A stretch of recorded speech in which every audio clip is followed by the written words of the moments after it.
Game 1, they were shut down by some outstanding Yankee pitching. But the last 2 games, 32 hits and 14 runs have been put on the board by the Orioles. They now have a chance to take 3 out of 4 against the Yankees in the ballgame tonight.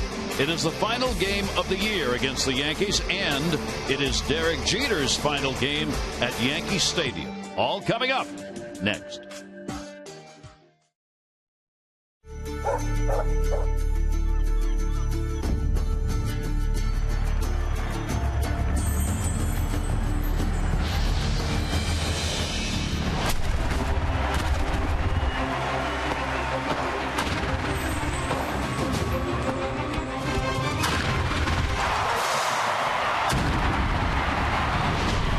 It's the Orioles on Masson, and for a final time this year, we welcome you back to the Bronx, New York, as the Orioles and the Yankees will conclude their series for the season.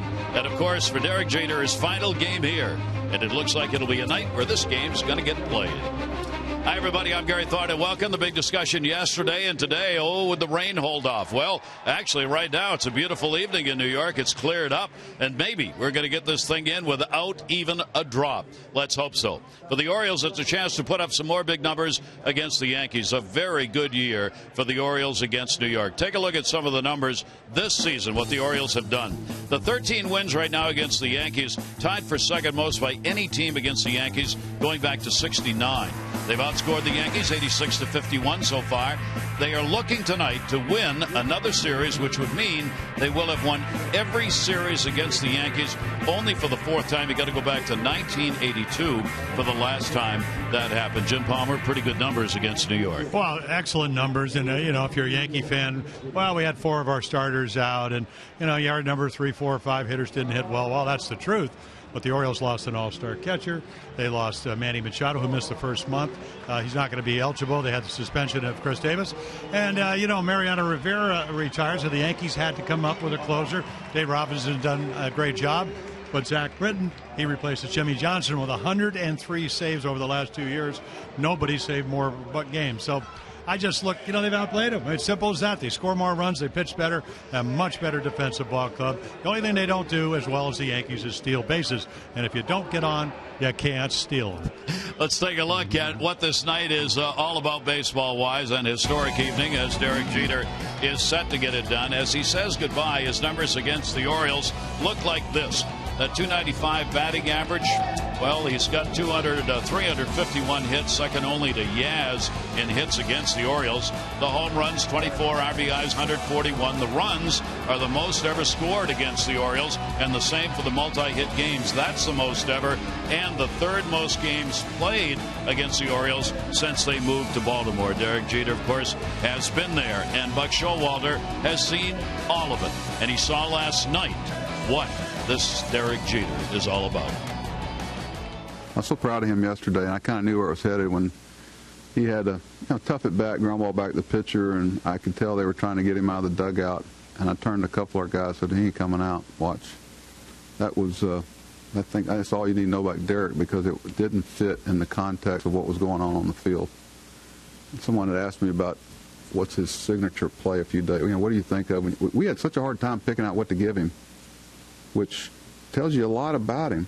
And somebody said, well, is it the jump play in the hole? I said, no, he did that to get the guy out so his team could win. It wasn't to draw attention to himself. So his signature is winning. I mean, what other greater accolade can you pay a guy that his team's won? And so I hope that doesn't happen tonight. There's the manager. Well, he knows him. He also said, this was a kid that learned how to play, because he did make 60 errors in the minor league. So, I played with a lot of great players, and, they all could play the game at this level. They all respected the game. When you look at Brooks and Cal and Eddie and Frank Robinson, and even some of the guys that didn't end up in the Hall of Fame, what you saw was they had tremendous grace. He's a graceful guy. He's a charming guy. And he plays the game where, as Buck Showalter said all along, other guys want to emulate him. And, boy, talk about a role model. If you're a young player, if you're an old player, look the way he played his career talked to people that actually played with him or saw him, and that's why he's so special. Well, part of a special night here tonight as the Orioles wrap it up. They look for the W, but you cannot avoid taking a look at Derek Jeter, and you'll have a chance to watch it all as it unfolds when we come back to New York.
Masson is brought to you by Southwest Airlines. Without a heart, it's just a machine.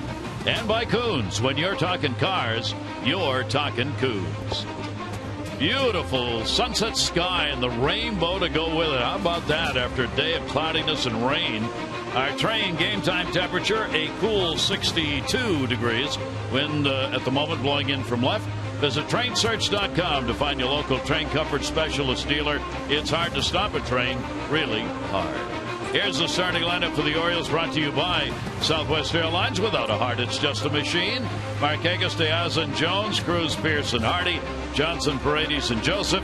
Last 10 games, Nelson Cruz, one of the Orioles who is on fire at the plate. And Hiroki Kuroda, 39-year-old right-hander in his third season with the Yankees, 11 wins, and 11 wins this year. Fastballs, really good slider, great splitter. And he's been pitching very well. And again, a guy that gives you pretty much a chance to win. And the other thing is he's not going to walk you. 0 walks, none in his last 4 outings. And there are the numbers, 18 home runs. And I guess big question with him, will he be back? He's a free agent. I don't think it has anything to do with age, just whether he wants to come back or not. Here is Nick Markakis, and we are underway as the pitch will be taken down low. Ball's going to be given to Jeter as they roll it away over into the Yankee dugout. Derek Jeter chant starts up with this standing room only crowd. Big series for Nick Markakis. He's gone 5 for 11, a home run, 5 RBIs. Against Kuroda, pretty good numbers, 8 for 31. Oriole hitters have had a lot of at-bats against Kuroda. He's got a 3-3 record lifetime against the Orioles, and he is 1-0 this year, but this is the 4th game that he has pitched against the Orioles this season. So these pitcher-hitter combinations have seen a lot of each other. That pitch is going to be there for a strike. The 85-mile-an-hour just trying to get it in there, and the count goes to 1-2. Yeah, I'm not sure he tried to get that splitter up, but if he watched 2 days ago, the home run was on a curveball by McCarthy. But he's going to pitch down in the zone unless he wants to elevate it, and he can do that when he gets ahead. 1-2 delivery on the way. Markakis takes it deep to right field. It is way back and goodbye into the second deck. Nick Markakis delivers a lead-off homer for the Orioles against Kuroda. And one up and one in. No, they're going to boo Nick Markakis, but and they'll throw the ball back. So now 6 for 12 in the series. Big 2-run single yesterday, just to add to the eventual 9 runs. The home run off of McCarthy the first night in here. Pineda pitched marvelously, only 1 hit. Kelly Johnson started off Tuesday night's game with a home run, who served notice. 14 homers and 50 RBIs for Nick Markakis. Boy, are the Orioles happy to see this bat hot heading into next month. Yeah, a little splitter again, so he sees one, and the next one goes out of here. Nick, of course, coming off that where he got hit by a pitch in the shoulder. Had a few games where he looked cold at the plate. He was trying to get the swing back, and he's got it back. And right now, swinging as solidly as he has all season long. And he gets his second career home run off Kuroda, and the Orioles have a 1-0 lead. Alejandro De Aza, and he will take the pitch for a strike, and the count goes to 1-2. Yeah, when you talk about Markakis, he's one of those guys, and that's why he's one of the favorites for Buck Showalter, that you don't even have to put his name. If you don't put his name in the lineup, he'll write it down himself. So the rest, I actually think, helped him. And the swing a lot better because of that injury. 1-2 delivery on the way, and that one's up in the air to right field. That one's hit pretty good. De Aza got it, and goodbye home run. And the Orioles have back-to-back home runs on the first 2 hitters in the ball game. As Alejandro De Aza puts one out of the yard. That is his 3rd with the Orioles and his 8th of the year.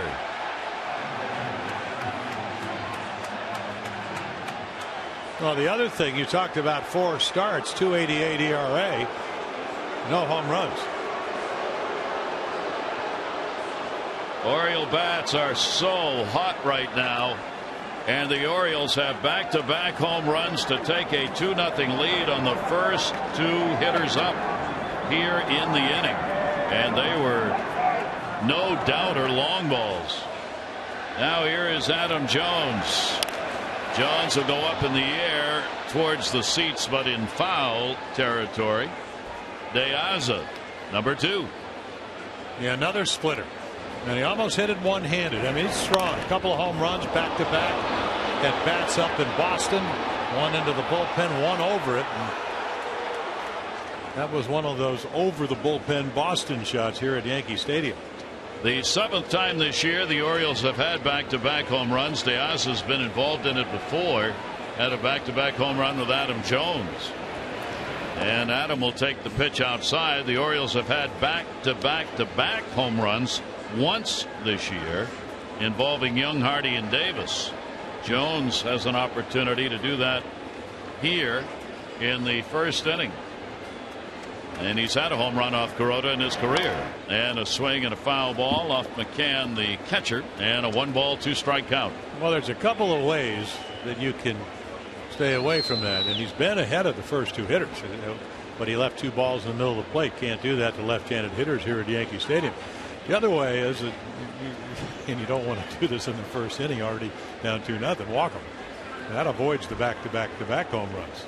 That was my theory. And Jones will take that one to third base. As Headley will make the play, and there is the first out. We haven't even told you who our Maryland Lottery contestant is yet. We've already won $1,000 extra. And it is Antonio White from Washington, D.C. You got 500 for being selected. You get 100 for every 500 for every Orioles home run that's hit. You've already had 2 of those.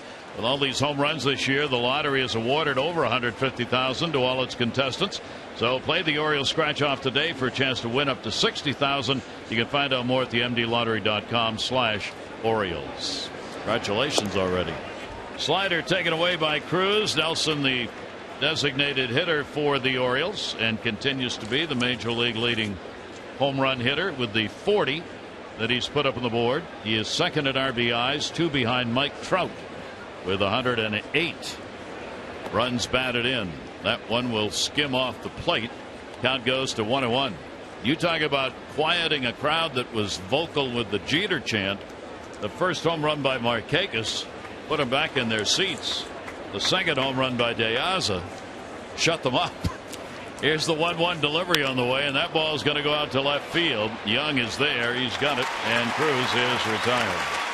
I'll take a look at the Yankee defense, and a lot different than when they started way back in April. Young, Gardner, and then Suzuki, 10 Gold Gloves earlier on in his career. Headley, Jeter, Drew, and Derek with 5 Gold Gloves lifetime, and then Teixeira, another Gold Glover over at first. McCann doing in his first year as a Yankee doing the catching tonight. He's been red hot, 8 home runs in September. There is Derek getting the start here tonight in this final game. Some people still wondering if it will really be his final game. Will he play in Boston now that the Yankees are out of it? Jeter has not affirmatively answered that, but has said in the past he would. And the Yankees are just going to have to wait and see. Orioles happy to have Steve Pearce back in the lineup. Pearce with a 2 for 12 off Kuroda. Down to third base. Chase Headley will play that one. It was into the shift, and that will retire the side. But the Orioles get it started with Nick Markakis at the plate, delivering his 14th of the year, followed by De Aza delivering his 8th, and the Orioles have a 2-0 lead.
Career home run against the Yankees, and half of them have been hit here at Yankee Stadium, while De Aza on the left gets his 3rd career home run against New York, and it is the 3rd that he's hit here at Yankee Stadium. Take a look at the Yankees lineup. Gardner, Jeter, McCann, Teixeira, Headley, and Young, Drew, Ichiro, and Pirela. Lifetime 309, Derek Jeter. And Kevin Gausman trying to get to 8 wins, 7-7. Pitched better than that number. A lot of fastballs, anywhere from 93, upper 90s. Slider, that's the breaking ball. Still a work in progress. Loves the changeup because he's got a real good one. Straight change and in the knuckle. Actually like the splitter changeup. So you can see a low ERA. Hits same as an inning. A lot of strikeouts, not a lot of walks. And against the Yankees, 3-1 lifetime. Left-handers with 1 more home runs. The average is pretty much the same. So Kevin Gausman will be looking for victory number 8. He is 10-12 in his young professional career. Has not won, though, in his last 6 starts. He's had 3 losses and 3 no decisions. Brett Gardner will be leading it off. Gardner, the center fielder, couple of hits, 7 at-bats, and 1 home run against Gausman.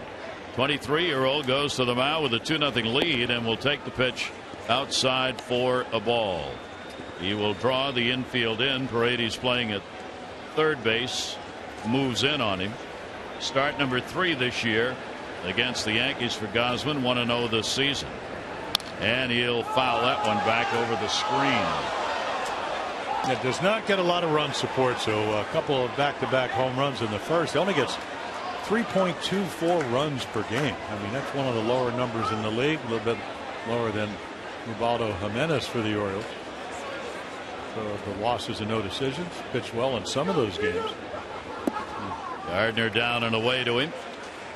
2-ball, 1-strike count. In the other games for Gausman this season, his first outing July 13, a run on 4 hits against the Yankees in 5 innings.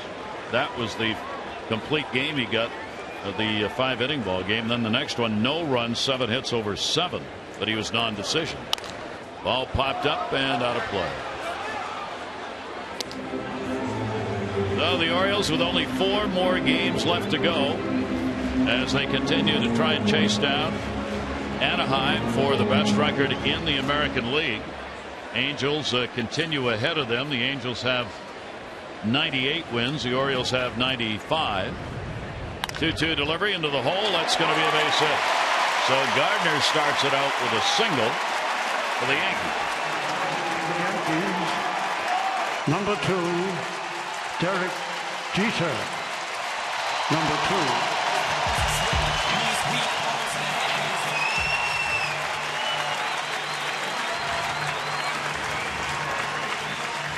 The voice of the legendary Bob Shepard, who passed away, the longtime announcer for the Yankees here at the stadium, whom Jeter asked that he be introduced for his first at bat every game with the recording by Bob Shepard. And when Jeter retires, so will the voice of Bob Shepard finally here at Yankee Stadium. Well, you saw the 3 RBIs, and that was the first game. And coming into that game, he'd been on a hot streak. Ended up hitting a double down the corner off Wei-Yin Chen. Runner at first base. Jeter will take the pitch for a ball. The Oriole players not talking a lot about it, but they're part of a piece of history here, and they know it. It's out to win the ball game, number 1, but you're watching Derek Jeter, final game at Yankee Stadium, and all that goes with it, and you don't ignore that. You can't. 1-0 count. Gardner, good speed at first base. Jeter will take the pitch again, 2-0. Yeah, and another thing, and I think this is pretty important, Kevin Gausman in his first full year in the big leagues, he probably is going to be in the bullpen unless one of the pitchers would get hurt as they hopefully progress through the playoffs. But this is playoff atmosphere because of the Jeter. So you got a little bit of nerve. You want to pitch well. They get you a couple of runs early. We are pitching to Derek Jeter. You'll never forget that in his last game here at the stadium. So you got to calm your nerves if you can. 2-0 delivery on the way. Jeter takes it outside, and the count will go 3-0. Here at the new Yankee Stadium, he is playing in his 386th game. A .290 average here in this ballpark with 32 home runs. Most of his career, of course, played at the old Yankee Stadium. 3-0. Gardner at first, not going to go anywhere in this pitch, and it will be taken for a strike on the outside corner. Gausman, ground ball pitcher, 59%. Balls hit have been on the ground against him this season.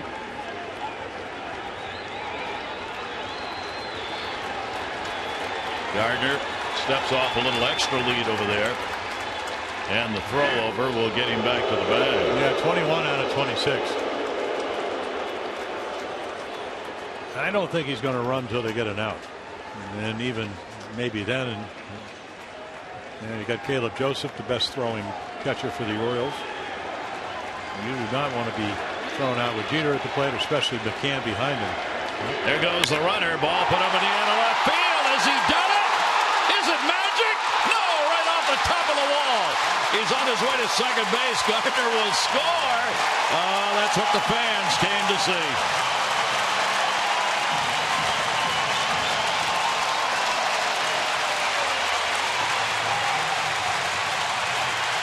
Well, some things don't change, do they? You get a guy that's on the hit list, number 6. So that's what, 34-62. He knows he's going to get a fastball. And this ball's up and in at about 96. He just turns on it. And then Diaza can't run it down, and it just missed going out of here. Maybe 2.5 feet.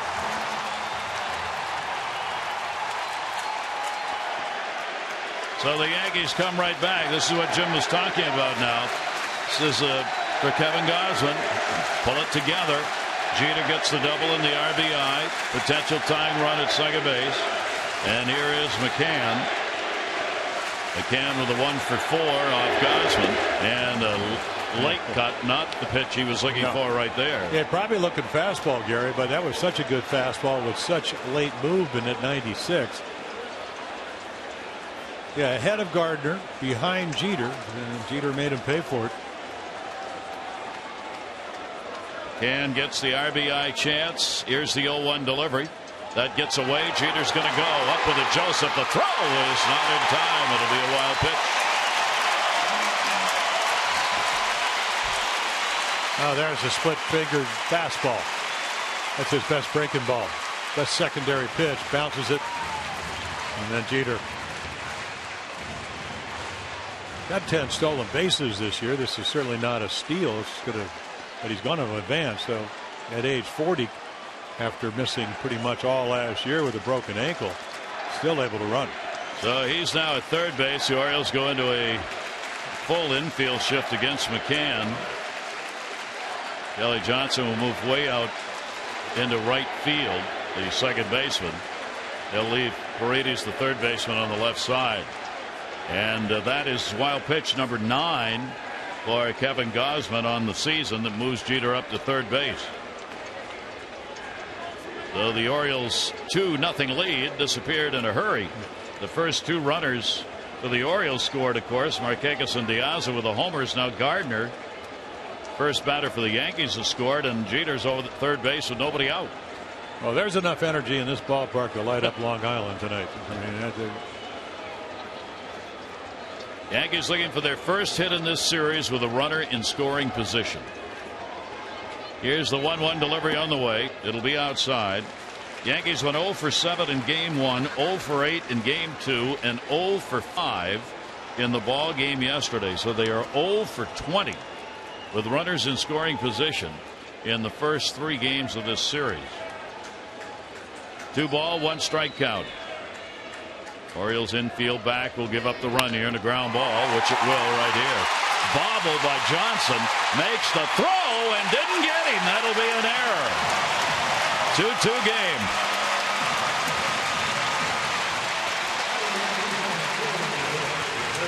Now, you really don't have a lot of choices when Jonathan Schoop doesn't play, who you're going to play into the deep part of the shift. Because Schoop can play because he can catch it. He's got great hands and he's got a power arm. So Paredes struggles with the glove. So you put Paredes is playing third. This ball, I mean, it's right into the shift. Going to be an out, except he bobbles it and then can't pick it up and doesn't have the arm strength to throw him out. And this is exactly what the Yankees want. Well, they give him a hit on that. Why? I don't agree. Yeah, well, that's an error. What? You wouldn't expect a major league. Well, they changed it. Yeah. I mean, that's a very makeable major league play, and I think the scorer understands that. So the error is charged on Johnson, and now each team has put the first 2 batters in the ball game across the plate. Runner at first, and Teixeira. The shift is on against him as well. 1 for 5 off Gausman. And a swing and a miss as he is late on the fastball. What a beginning to this game. Oh my. Well, first of all, when World Cup, it was raining, as you mentioned. It's ugly. But do you really think it's going to rain on Derek Jeter's parade? No, you're right. We knew that. I mean, really. Come on. The baseball gods have any power. Here's the 0-2 pitch. Fouled off. Well, the numbers this morning that convinced me, I mean, we were going to play at 3 in the morning and start the game. Not because Derek Jeter, but apparently one of the leading ticket brokers is going to lose $12 million if they had to refund money on tickets that were legally sold. Do they own part of the Yankees? Ticket brokers, yes. They own part of the Yankees. Yeah, it's good. And the Yankees were going to lose, according to the news report today, $7 million if this game was rained out. Here's the 0-2 delivery. And that will be boxed, and Joseph keeps it in front of him, and a 1-ball 2-strike count on Teixeira. Well, the wind is shifting. I mean, it's blowing straight in from left field, or at least across, in and across. So we've obviously seen it doesn't affect fly balls to right. Orioles hitting a couple of home runs. I think anything hit in the air to center, maybe left, might get knocked down. But then again, if you hit it like Jeter did, won't matter. But it's Derek Jeter. Yeah, so it's not going to stop his doubles. 1-2 the count. Teixeira can't catch up to that one, and Kevin Gausman will get a strikeout. One down. So you calm down. Sometimes you can't control things, but you can control this. Really good changeup. So that'll be an Oriole nemesis this season to the plate, and that is Chase Headley. Yeah, look at this. A 3-2 against the East. 8 and 9 starts 2 runs or less, but he's only won 3 of them. Run support. As Joe Morgan used to say, if your team's not going to score anything, shut out the opponent. Of course, Joe was the second baseman. Yes, exactly. That's my point. Well taken. Well, they were also talking about one of the players. Remember, Livan Hernandez struck out in '97 for the Marlins, 14. Yeah. And Joe Morgan said when Fred McGriff was called out on a pitch by Eric Gregg a foot outside, he goes, "I love his strike zone. He wouldn't be in the Hall of Fame if he had a hit with that strike zone." Joe was not above making his points. Period. But he was a 2-time MVP. Yes, he was. He and I did get into the Hall of Fame the same year. He was so nervous, he still thinks I spoke first. And I followed Really? him. Yes. Well, I wasn't exactly calm either. No, well, understandably so. 1 ball, 1 strike count. Runner on at first base. Shattered bat. It'll go to second for 1. Relay over to first is not going to be in time. Barrel of the bat ended up in the coach's box down at first base as Headley hits into the fielder's choice. Think of the Oriole defense presented by Chevrolet. Daza Jones and Mark Kakis. Paredes Hardy with a couple of Gold Gloves. Kelly Johnson tonight playing second base. He always played third yesterday. Good to see Steve Pierce back. Very good defender down at first, and then the rookie Caleb Joseph doing the catching for the Orioles.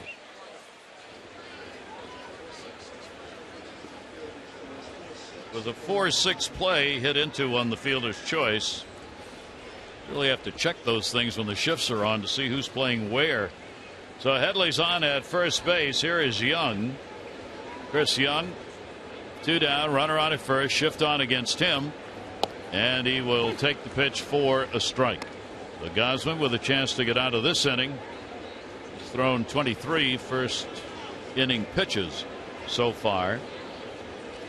And the velocity's going up. 93, now 96. Giving up 7 first inning runs coming into this ball game, a couple here. Breaking ball in the dirt, again boxed by Joseph.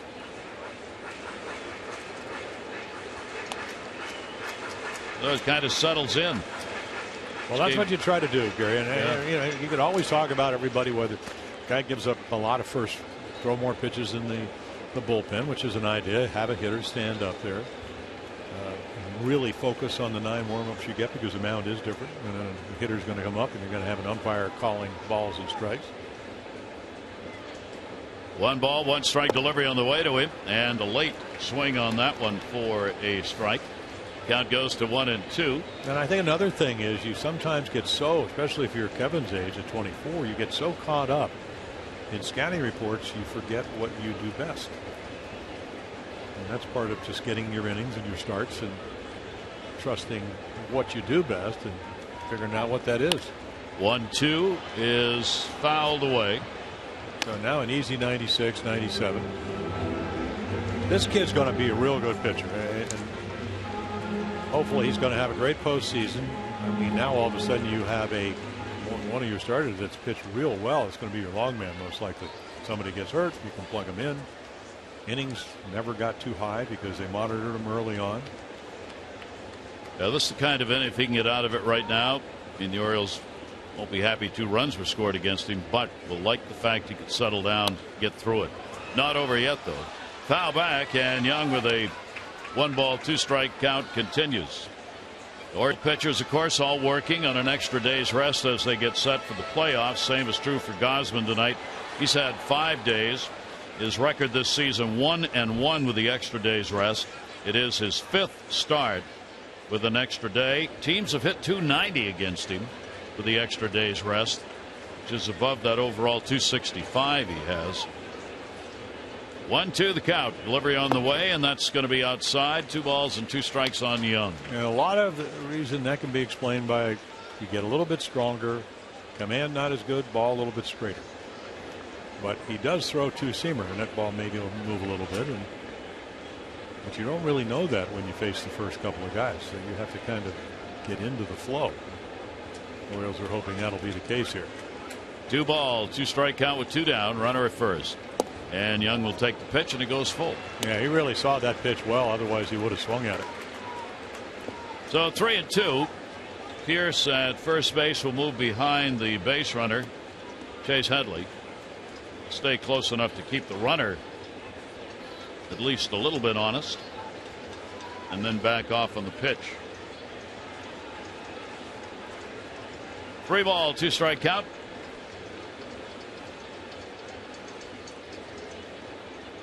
And that'll be to third base. It is a fair ball. Paredes with a long throw. One hopped and didn't get him. Pulled him off the bag. Throw to second, and back is Headley. So the Yankees keep it going. Yeah, Young runs pretty well, but there's such a timing device. Some guys have it in 8-1. He gets to it pretty easy. I mean, he really gathers himself and then overthrows the ball. Really doesn't play that much third. Came up as a shortstop. Not known. Strong arm, but not accurate. And so glove very suspect. I mean, that's the thing when you look at rosters. You'll like his bat. I mean, you'll love his bat. Switch hitter. Looks like you make a mistake, he's going to be on it. But where are you going to play him? Or do you have room on your roster where you're just going to use him as an offensive part? Well, as we said, he's one of the bubble players over there at third base. That'll be a base hit, and Young is on. Boy, 30 pitches have already been thrown by Kevin Gausman here in the first inning. That's a good 2 innings worth. Well, nice. The defense hasn't been very stalwart. It's an understatement. 2 runs in, 3 hits, an error. And here is Stephen Drew. And the shift on against him. And Drew will take the off-speed delivery. It is in there for a strike. So again, trying to find that final out. Drew with his 7th home run in his first at bat in the ball game yesterday. Ended up with a 1 for 2, so he's 2 for 6 with a homer. And then he hit one really well to center. The wind knocked down. So not having a very good 158 with a home run. That's in the month of September, but pitch to him, swung out and missed. And the Yankees still do not have a hit with a runner in scoring position in this series. They had a chance here in this inning, and Ken ended up reaching on the error. So you don't get one there. Now they've got runners on at first and second base. And Drew. 0-2, 2 down.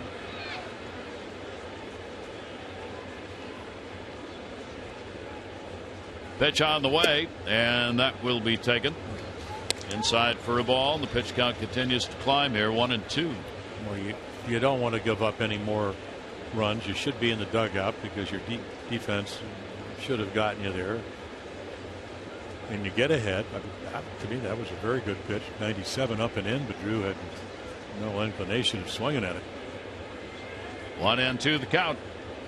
Headley and Young, the base runners. And the pitch is going to be taken down low. Yankees not chasing anything that's not in that strike zone, and that'll force the count to 2 balls and 2 strikes. I think the other factor is that changeup acts like Kuroda's split finger, and if you're paying attention, if you're Kevin Gausman, what were the 2 home runs on? 2 splitters. So you know Drew becomes a home run hitter if you throw something in the middle of the plate soft. 2 balls, 2 strikes. Gausman's delivery, and that's put up in the air to right field. Just missed. Nick Markakis on a rainmaker will put it away, and Drew and the Yankees are retired, but they'll get 2 runs. They get it on 3 hits and an error and leave 2 on base. 2-2.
a non-refundable deposit, $250 per seat on a 2015 13-game plan to receive an American League Championship Series pre-sale opportunity. Step up to a 29-game or full season plan deposit and get access to an earlier pre-sale and be guaranteed tickets to at least one ALCS game. Visit Orioles.com/postseason. Place your deposit today and be part of the playoffs at Camden Yard. Yeah, everybody, the Orioles now with 95 wins, 10 more than last year, and a lot of people saying, well, just think, they get some of their players back, they might even be better. You'd like to think that. Time will tell, but why wouldn't you want to be there? I would. I'm going to be there. Well, up here. J.J. Hardy coming up. Yeah, I didn't tell you about my 29-game schedule next year, did I? No. Yeah, well, there you go. Good. That's what mine's going to be then. And the delivery, it may be anyway, is taken for a strike. J.J. Hardy leading it off for the Orioles here in the second inning. Hardy's had a 2 for 8 so far in the series. Hardy, Johnson, Paredes due up. And the off-speed delivery out in front of that one at 81 and an 0-2 count. Yeah, he can pitch in, he can pitch down. He's got the splitter, ground ball strikeout pitch. He's already found out what happens if he doesn't make his pitches. A couple of solo home runs in the first. Hardy will chase one away, and that will be a strikeout, the first for Kuroda. And that gives you an idea because he swings at a ball about a foot outside. Look how far outside this is. And I'm not saying this to denigrate J.J. Hardy. A great view here. It's in the middle, in the other batter's box because the slider, the good one, and he has one, you don't see the spin. Kuroda gets his first K. That'll bring up Kelly Johnson. Johnson done well against Kuroda, picking up the 8 hits, 26 at bats, including a home run. He's had a very solid series here against the Yankees. That 5 for 9 and a homer. 1-0 count on him, 1 down. Ball game tied at 2 here in the second inning, and that's in there for a strike. Well, for the Milwaukee Brewers, it all came crashing down today. They're done. Cincinnati beat them 5-3. They are eliminated from the postseason. They had a shot at the wild card, but no longer. Boy, what a demise that was for a club that looked like they were going to go. So it's going to be Pittsburgh, the Washington, St. Louis, the Dodgers, Pittsburgh, and San Francisco. Still to be decided, of course, is the Central. St. Louis having the battle with Pittsburgh. 1-2 deliveries hit against the shift. Jeter running through, and that's going to be an error. Derek Jeter, the only one over there in that side, and tried to make one of those patented jump throws and pulled Teixeira off the bag. Yeah, the difficulty, he's got to come to his right. You don't even see him in the screen. So, and I think Kelly Johnson also understands it's not going to be an easy play. So he's really hustling down the line. Combination of the errant throw. Ryan O'Nora, first base umpire, is going to wave his arms, and good call there. Teixeira trying to get the phantom tag call. Didn't get it. They put the error up on the board. The fans boo. That'll bring Paredes up with a runner on at first base. A game of intrigue, and we haven't even gotten anywhere near through the second inning. With all kinds of stuff going on. One away, and the pitch is taken down low. Paredes with a 2 for 8 in the series. Well, the first inning was a tribute to Derek Jeter. 2 for us, 2 for them. That's right. It was all planned.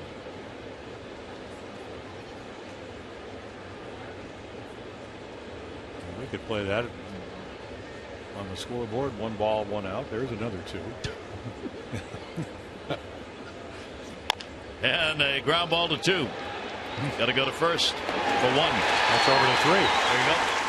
If you're scoring with us. 6-3. Down to second base goes Johnson, and there are 2 down.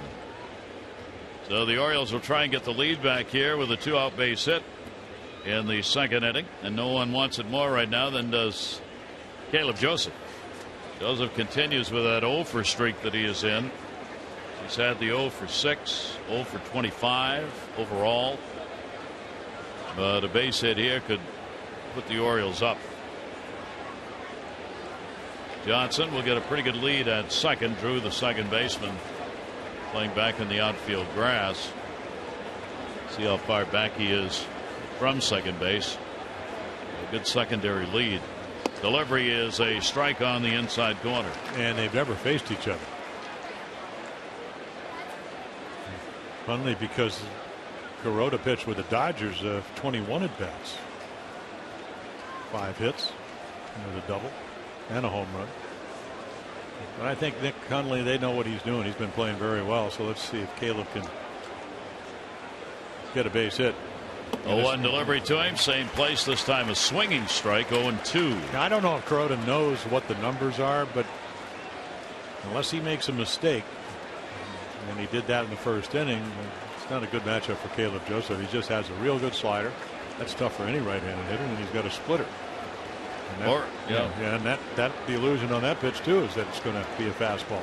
See if he stays in or moves away here. Watch McCann set up. First 2 pitches down and in. He wants another one down there. 0-2 delivery on the way, and it was. Little check swing. Teixeira will play it. Kuroda will cover, and they do get the out. No runs, no hits. 1 error and 1 left on base. Ichiro will be leading it off when we come back to New York.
Miller time later in our ball game tonight, brought to you by Miller Lite. Oriole home runs first inning. Markakis and De Aza. Yankees came right back. Jeter getting an RBI double and another run scoring on an error to tie the ball game up at 2-2. Coming to the plate, it'll be Ichiro, the rookie, Perella, and then Gardner at the top of the order. Pennant races dwindling down in both the American and National Leagues. Races that are still to be decided regarding the American League Central Division. That's where it's still up for grabs. Right now, the Detroit Tigers have a magic number of 3. Any combination of Tiger wins, Kansas City losses that equal 3, and the Tigers will be the division champions. Wild card spots right now in the American League held down by Kansas City and Oakland. Seattle still alive. Yeah, Ichiro fouls it back. Yeah, they got pulverized in the first 2 games, giving up 10-11 runs, and then they got beat 1-0. Came back to win. Talking about the Mariners, 7-5 today. Their elimination number is 2. Combination of wins by Oakland or Kansas City and losses by Seattle at equal 2, and Seattle will be out. Cleveland's number for elimination is 1. I think, in fact, today they could be eliminated. Pitch is swung on and missed by Ichiro. And there's the first out, second strikeout. Yeah, another splitter well off the plate. This is not, I mean, you got 2 guys in this lineup tonight that are 40. Very Now, when he was winning batting titles and on his way to 262 hits, the most ever, he might have swung at that pitch, but he would have fouled it off. But he wouldn't have swung at something that far outside. And testament to Gausman making a great pitch and Ichiro's bat slowing down. Here's Perella, the youngster who made his major league debut against the Orioles. First at bat, picked up a triple and an RBI. Getting a look-see. Contract signed just a week ago. 0-1 delivery on the way. Played in the AAA ball club. Scranton Wilkes-Barre for the Yankees. Had a very solid season, and the Yankees needing some help as the injuries continued to mount here in the final month of the season, so he gets a chance. DHing in the ball game, batting ninth. 1-1, swung and a miss. Gausman, great pitch. Yeah, I wonder if they had any at bats, but he had over 300. He had 11 triples. He's had some great at bats. The limited time we've seen him. Chases that one in 96, and 96 will get you to chase out of the zone. 1-2 delivery on the way, and that will be fouled back. Yeah, I would imagine when April rolls around, because one of the pitches that Kevin Gausman he put on weight this offseason. He learned that you don't have to be perfect when he pitched in the bullpen at the end of the year. He's going to tighten up the slider, and he'll even be more effective. 1 ball, 2 strike count. Gausman's pitch, and that'll be hit towards third. Short hop play made. Paredes throw high down on the bag. Pierce and gets the out. And there are 2 away. Oriole fans can earn rewards for sharing and posting Orioles content on social media at ozbirdsnest.com. Enter today's bonus code Palmer. Before midnight tonight, receive 2 bonus tokens and be entered to win a monthly prize of an autographed player photo or the year-end prize. 2 tickets opening day next year. That's at ozbirdsnest.com. Palmer. Well, you're rehired. So 2 down, nobody on. That'll bring up Gardner. He picked up a single and a run scored. 2-2 ball game, bottom half of the second inning. And Gardner will take it down low for a ball. Orioles finish this one up, head off to Toronto, 3-game set. Hoping with this game being played, there won't have to be any makeup game on Monday, and that will be a day off for the players. Then they'll begin preparations. The first round, which looks more and more like it will be the Detroit Tigers. Could be. And then we know Tillman's going to pitch game 1. And you ask the Orioles skipper, he said, well, I think I know who's going to pitch number 2, but it will depend on who they play. And that makes a lot of sense. A lot of options because of winning the division, not having to play the wild card game. Outside by Gausman. Gardner 2 down, nobody on.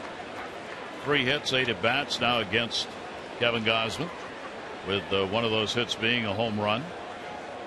Gardner's hit only 172 against the Orioles this season. 2-1 delivery to him, and way out in front of that one.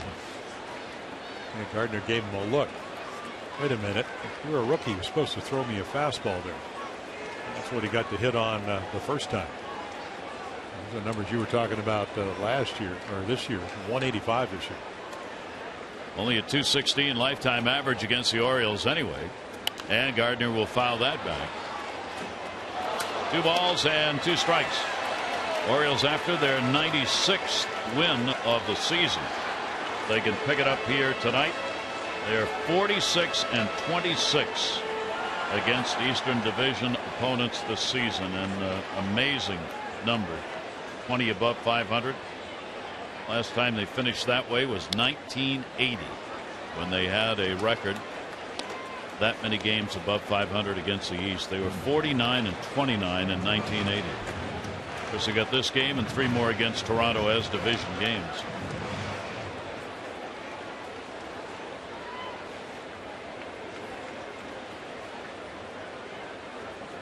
Two ball, 2 strike count. And off the mask, Caleb Joseph. Yeah, doesn't want to go 3-2. Already had him swing through and this is his biggest whiff pitch. When they swing at is a splitter, a changeup that acts like a split-fingered fastball. 2 ball, 2 strike count. Outfield swung around to left. That's where the ball goes in the infield. Paredes has got it, makes the play. Another bad throw. Boy, Paredes has just got the yips at third base. Well, the worst thing when you're not a gifted defender is to have the ball hit to you, and then you got to think about it. Because it's an easy play in the sense it's right at him. So he catches it, gets ready. Probably right now he's going, oh, I want to make a good throw, and it just doesn't work that way. Got to get your feet underneath you. Drops his elbow, and when you do that, whether you're pitching, throwing, the ball's going to sail. It gets under it. Well, as they say, roster positions and who starts in the playoffs sometimes work their way out. Right now, he's working his way out of third base. Well, that's the whole week. You're trying to who can play, who can't. If you're going to put them on or take away the glove, just leave them the bats. Now a runner on second error by the Orioles. I know that sounds harsh, but that's reality when you're going in the most important games of the year. Jeter picked up a double his first time up in an RBI. And we'll take that pitch for a strike. Well, one of the constants when you go back to August of 2012 is that the Orioles, arguably, especially last year, lowest errors ever, they don't beat themselves. They make all the plays. And with some guys out, it becomes a little bit iffy.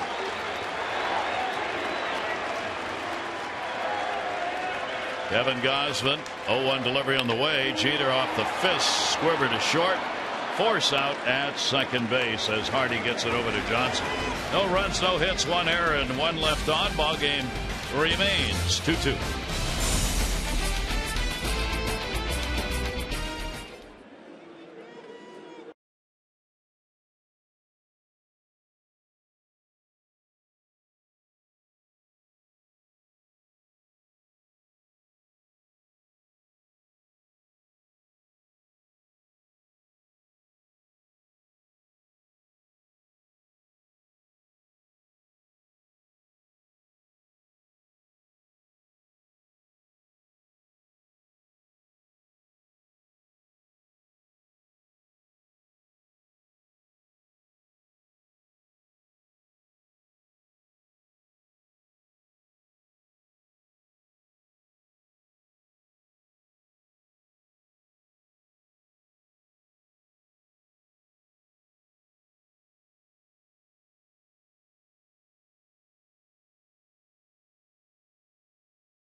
Brought to you by Southwest Airlines. Without a heart, it's just a machine. By visitannapolis.org. Find it here. And by Luna. For beautiful new carpet, hardwood, and laminate, call 877-241-LUNA. Jam-packed house here in New York. After a miserable day of rain, clouds, drizzle, tonight it's turned out, while cool at 62 at game time, to be a pretty nice evening. Beautiful sunset, rainbow over the stadium, and a 2-2 ball game as these teams wrap up the season series. The Orioles trying to go 14-5 against the Yankees if they can win this ball game.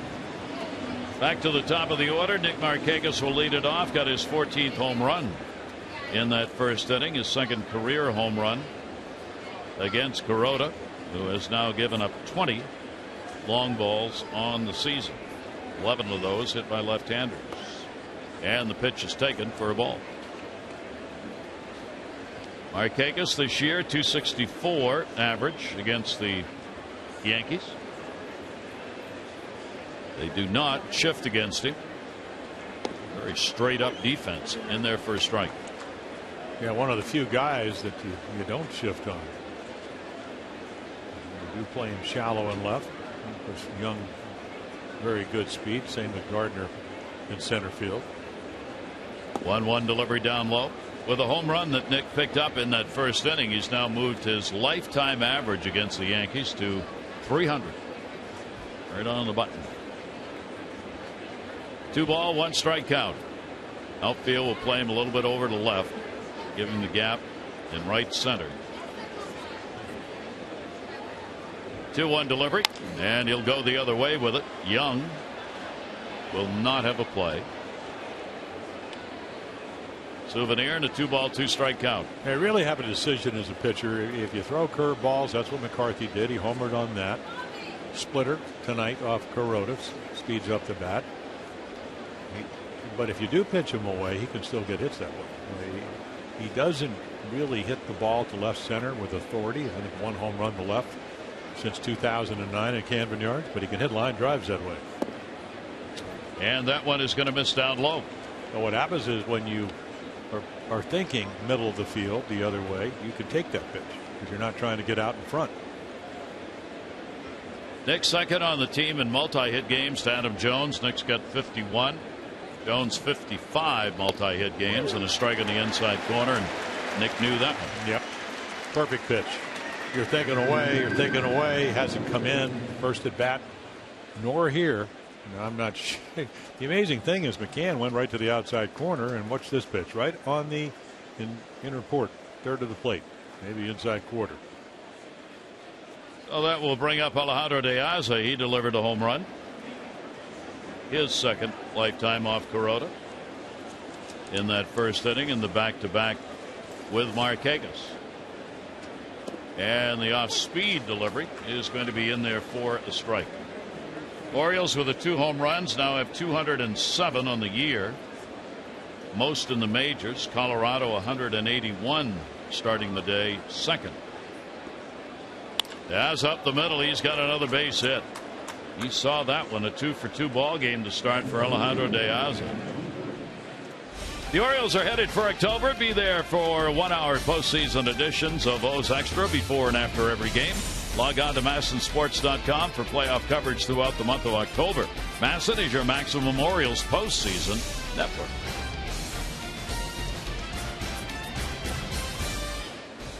Adam Jones coming up, grounded out his first time up. Runner on. The Orioles now and Yankees each have 3 hits. Yeah, they do not run very often against Kuroda. 32nd start of the year, they've run 6 times. Tells me he's pretty quick to the plate and attentive. And right around 38% of runners trying to steal. Base stealers 4 out of 6 against Kuroda. A very minimum number for a player on his way to 200 innings. 191 pitched coming into this ball game. May reach it. 1 out. Pretty good lead at first. De Aza not going, and the pitch will be outside for a ball. 20 game winners and 200 innings pitched. The relatively new standard in baseball for those in the hierarchy of pitchers in the majors. Adam Jones rips it. It is a foul ball. Not going to be a 20 game winner in the American League this year with Weaver, the leader, who's got 18 on the season. Innings pitched over 200. There'll be a number, probably a dozen pitchers. Right now, David Price at 241 innings pitched with the Tigers leads the American League. There'll be about a dozen who will reach that 200 mark, with final starts coming for a number of starters, of course, this weekend. 1 ball, 1 strike count. De Aza off first base, and the delivery will be taken outside. National League 20 game winners Kershaw and Wainwright. Joey Cueto with Cincinnati, 19 wins. And that's the only one close. 18 with Bumgarner, but you're not going to get 2 more starts.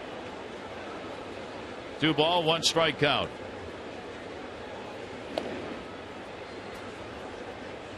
De Aza a couple times back to the bag.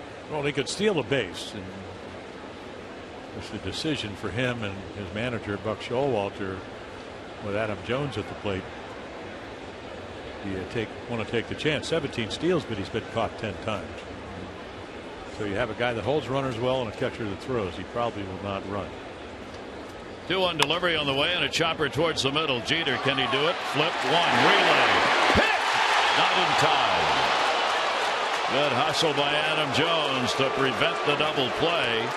Good play by Jeter and Drew to get the force. Yeah, Drew almost throws it over his shoulder. So Jeter gets there. That's the important thing. Otherwise, it's going in center field. Now, watch this. This is a shortstop. And then just right over the shoulder. Nice little throw. Very, very close at first. Joe Girardi is out, talking to the first base umpire, Brian O'Nora, and they are going to challenge. So the video replay official that advises Joe on these gave him the thumbs up to go ahead. Jeff Kellogg is the crew chief over at third base. He's already got the headset out there and on to talk to New York. Yeah, I don't think there's anything definitive on the field that's going to change it. Because it was bang, bang. But you never, ever know. So take a look right here. Nice pivot by Stephen Drew. And a nice the back end. Watch it, Teixeira get the ball in the thing. Well, maybe he was out. Wasn't down. He was out. Yeah, that angle shows you that. So they might change it. Kuroda can get the jacket on. Will be interesting to see before the playoffs start. Fans are cheering as they watch the video replay on the board.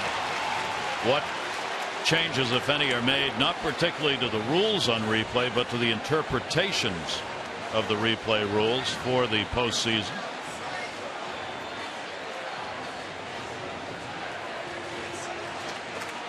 As he got the ball in the glove. Or is it on the ground?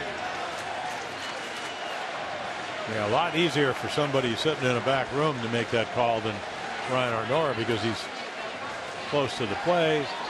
He's out. Yep, and he's out. So they will turn the double play. It'll be a 6-4-3, and that will end the inning. No runs on, one hit, no errors, and nobody left on base. We'll go to the bottom of the third inning. Ball game tied at 2-2.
By Volkswagen.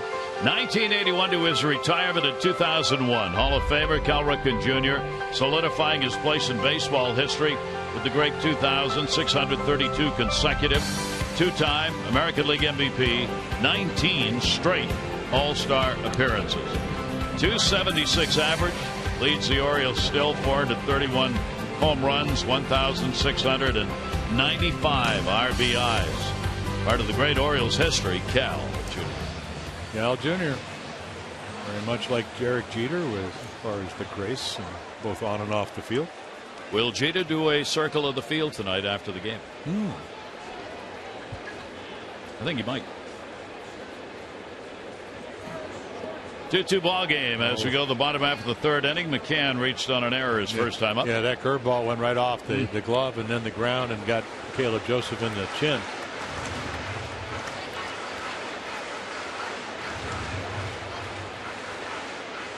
from one catcher to another. McCann at the plate and Joseph behind it.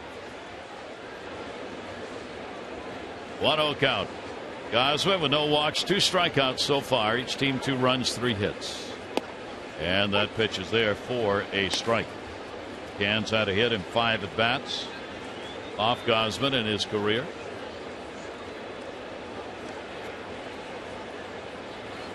One ball, 1 strike delivery to him, and that's going to be outside. Kevin Gausman, it is his 3rd career start, his 8th appearance against the Yankees. That 3-1 record and that great 1.64 ERA, covering his appearances against New York. 2-1 delivery, and that 2 is going to be down low and away.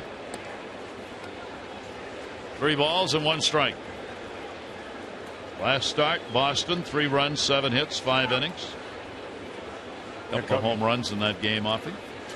Yeah, fastball 2-0 to Ortiz, who hit. That's what he does, and pops that one up against the shift. Yeah. And coming in is De Aza just in time to call off J.J. Hardy. And McCann is retired. Take a look at our Jeep Inside the Numbers, the unbelievable ERA numbers the Oriole pitchers are putting up. Well, especially when you look at the ballparks. I mean, where the Mariners played, Pitchers Park. Oh, whatever they call that stadium in Anaheim, whatever it is, the Coliseum, Pitchers Park. Royals, Pitchers Park. Tampa, Pitchers Park. Camden Yards, Hitters Park. Fouled off outside of first base that time in a big cut by Teixeira. I mean, there are a lot of surprises the Orioles have put up this season individually and team-wise, but that's got to be one of them, Jim. Is that what the pitchers have done? And you got to give credit to them and the people that teach them. I won a lot of games, and pitching coaches have a lot to do with that. And they may make a little bit of an adjustment, major adjustment. If they're going well, they don't say anything. They're just there. Always know they're there. Not like a hitting instructor. Here's the 1-1 delivery on the way, and another lifted shot back and over the screen with a big uppercut. And a 1-ball, 2-strike count on Teixeira. The ball to Jimenez. Obviously anxious to see exactly what the postseason is going to hold for him. Right now, it looks like he'll be one of the players who'll be traveling with the team, but not on the roster. Swung on and missed. Kevin Gausman gets the strikeout. That is his 3rd, 2 against Teixeira. And exactly the same sequence where he gets ahead and watch him drop this. Just turns it over. It looks like a Shane Green in the first 2 innings changeup. Acts like a screwball. You see him out on his front foot. Now, if it was a fastball, might have been able to foul it off, but the change of speed and the movement. He waves at it. Here is Chase Headley, fielder's choice, his first time up. Headley has had a very good year against the Orioles in limited at bats. He's 7 for 16 against the Orioles with a couple of home runs. Switch hitter standing in with 2 down and nobody on. And that pitch will just miss. Count goes to 2-0. Gausman trying to be efficient plus after that long first inning because he's already up to 64 pitches thrown. 2-0 delivery, and that will miss away, and he falls behind 3-0. And when you stand on the far right side of the rubber, the third base side, your angle is right to that outside corner, and he is much more comfortable there to a left-hander. And then there's maybe be about watch him go a little bit across his body. So it's a long way. It's not that you can't pitch that, but his direct shoulder line is right to that corner. And I think that's one of the reasons that, again, it's very difficult to not get around the slider when you step a little bit to the right. That's on the outside corner. Headley was ready to take a walk. Well, that ball's actually outside, and that's why he was putting the bat down on the gloves. And Amari, a rookie umpire, and that ball way off the corner. Look how far Joseph had to bring the glove back. 3 ball, 2-strike count, 2 down. Shift on against Headley, and he'll go the other way foul. Headley hitting much better with the Yankees than he did in the National League. 263 with the Yankees coming into the game. 229 in the National League. He's had 6 home runs, 16 RBIs with New York. And as we've mentioned during this series, will he be back? 3 ball, 2 strike count. And he'll take that one inside, and he will get the walk, and that's the first surrendered by Gausman. 2 down and 1 on. Time for all you fans to tweet your photo using hashtag #MASSonFanPhotos for a chance to have it shown in a future broadcast brought to you by AT&T.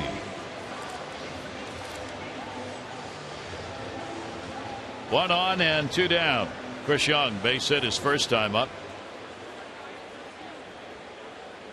Yankees finishing up here at home with this ball game. They are 42-38 here at home. They will travel to Boston for 3. Short lead at first base for Headley. He'll be held by Pierce. Shift on in the infield.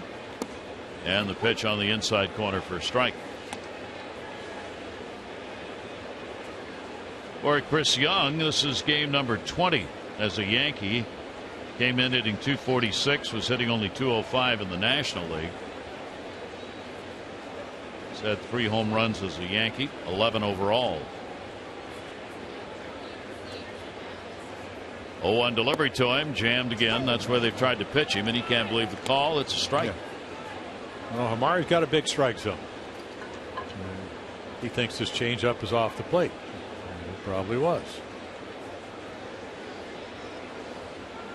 But it's his strike zone, and it looks like it's going to favor the pitcher.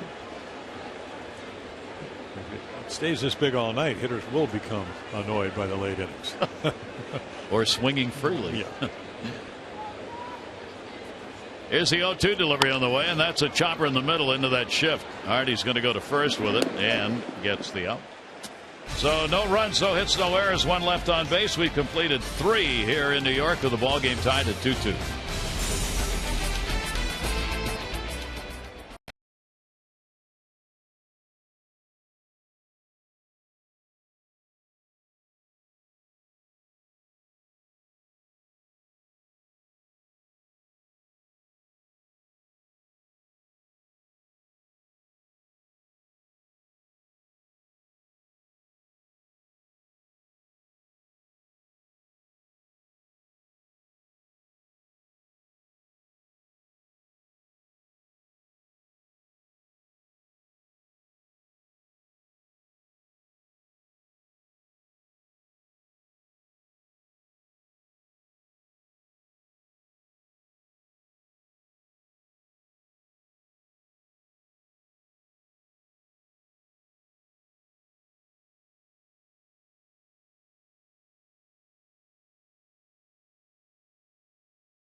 Kershaw, Cy Young Award winner, MVP, 21-3 record. Look at the ERA, 27 starts this season.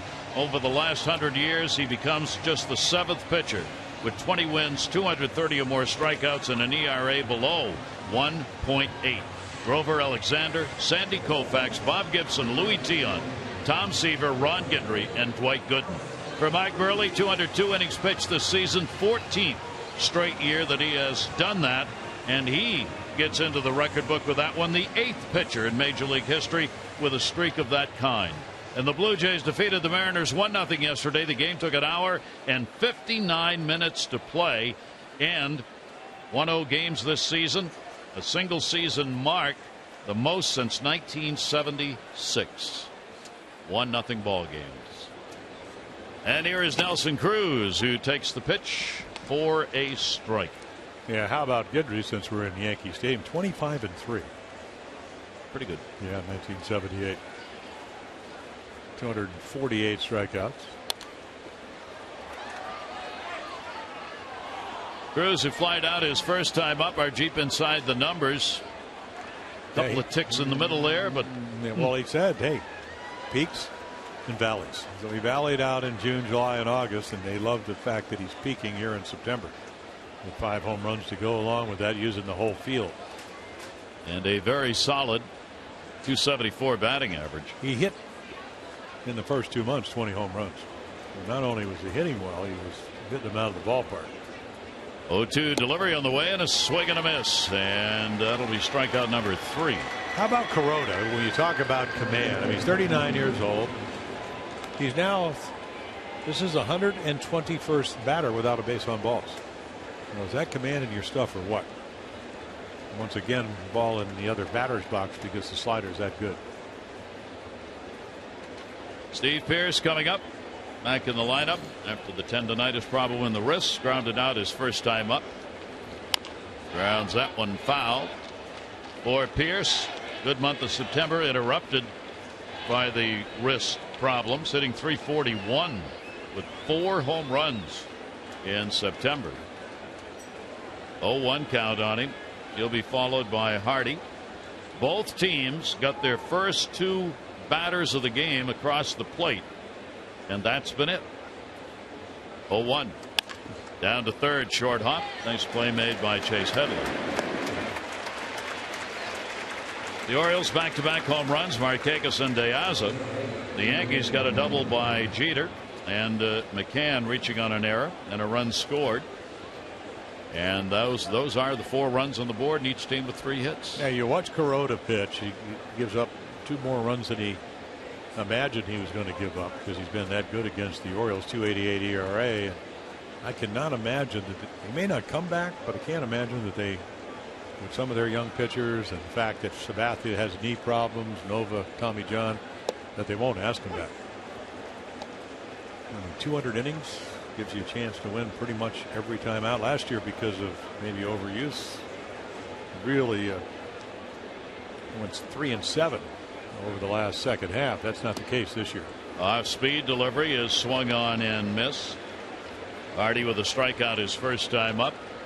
Yankees with a ton of decisions to make in the offseason about what their team's going to look like next year, and one of the big factors will be whether Alex Rodriguez is in fact able to play. He got him. Came in with a fastball. He had struck Hardy out twice. 1-2-3 inning. 4 Ks for Kuroda. Ball game at 2-2.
Yankees certainly are interested in him for next year. Free agent. Interesting note in our Major League Notebook on the value given from Hardball Talk. Fangraphs pegs his offense and defensive contributions as being worth $48 million during the 3-year contract based on WAR, the replacement number. In other words, Hardy has given the O's a lot more value than they paid for. The Orioles paid him $21 million over 3. Fangraphs has him at $48 million in value. How much will it cost to sign him next year? Well, the salaries have gone up dramatically. Yep. I mean, the qualifying offer, what, top 125 players, 13, 14.1, probably be 15. And he signed a 3-year extension after he played here the first year, so he's been with the Orioles 4 years. But they got a good bargain, and I don't think I'm going to be sneezing at $22.5 million. You'll never hear JJ complain about those kind of things. No. It's the Adam Jones question. How much is enough? Adam repeats that often, and he means it. How much is enough? And for most of the Oriole players, yeah, it's a business and it matters. They like playing in Baltimore. They like playing for the Orioles. They want to be there. And Hardy's going to give, obviously, serious consideration to those factors as well as the money. Here is Stephen Drew, and a pitch swung on, and man. Right on the chest protector, right underneath the left shoulder. Man. You can hear this. Boom. Oh, maybe got the mass too. That's even worse.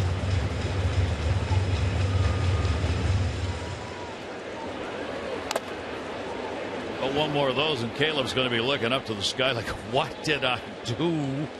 Well, he already says that about New York. When he came over the first time, he said, how'd you like that off day? He said, got tired of looking up. It's the only way you have so many tall skyscrapers.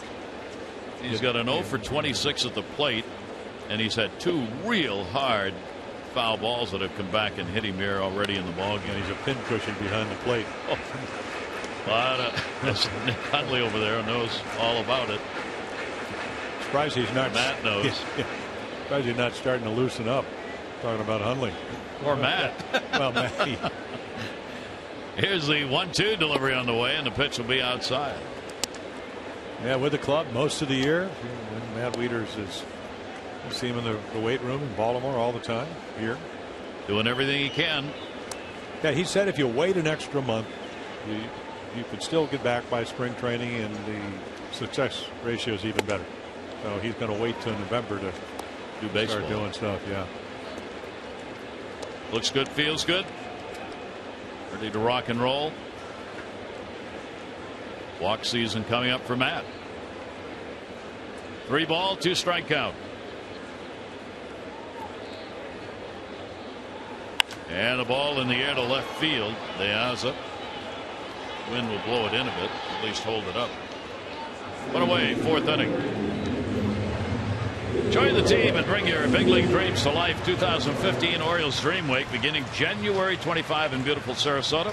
It's a week filled with baseball games at the Buck O'Neil Baseball Complex and at Ed Smith Stadium.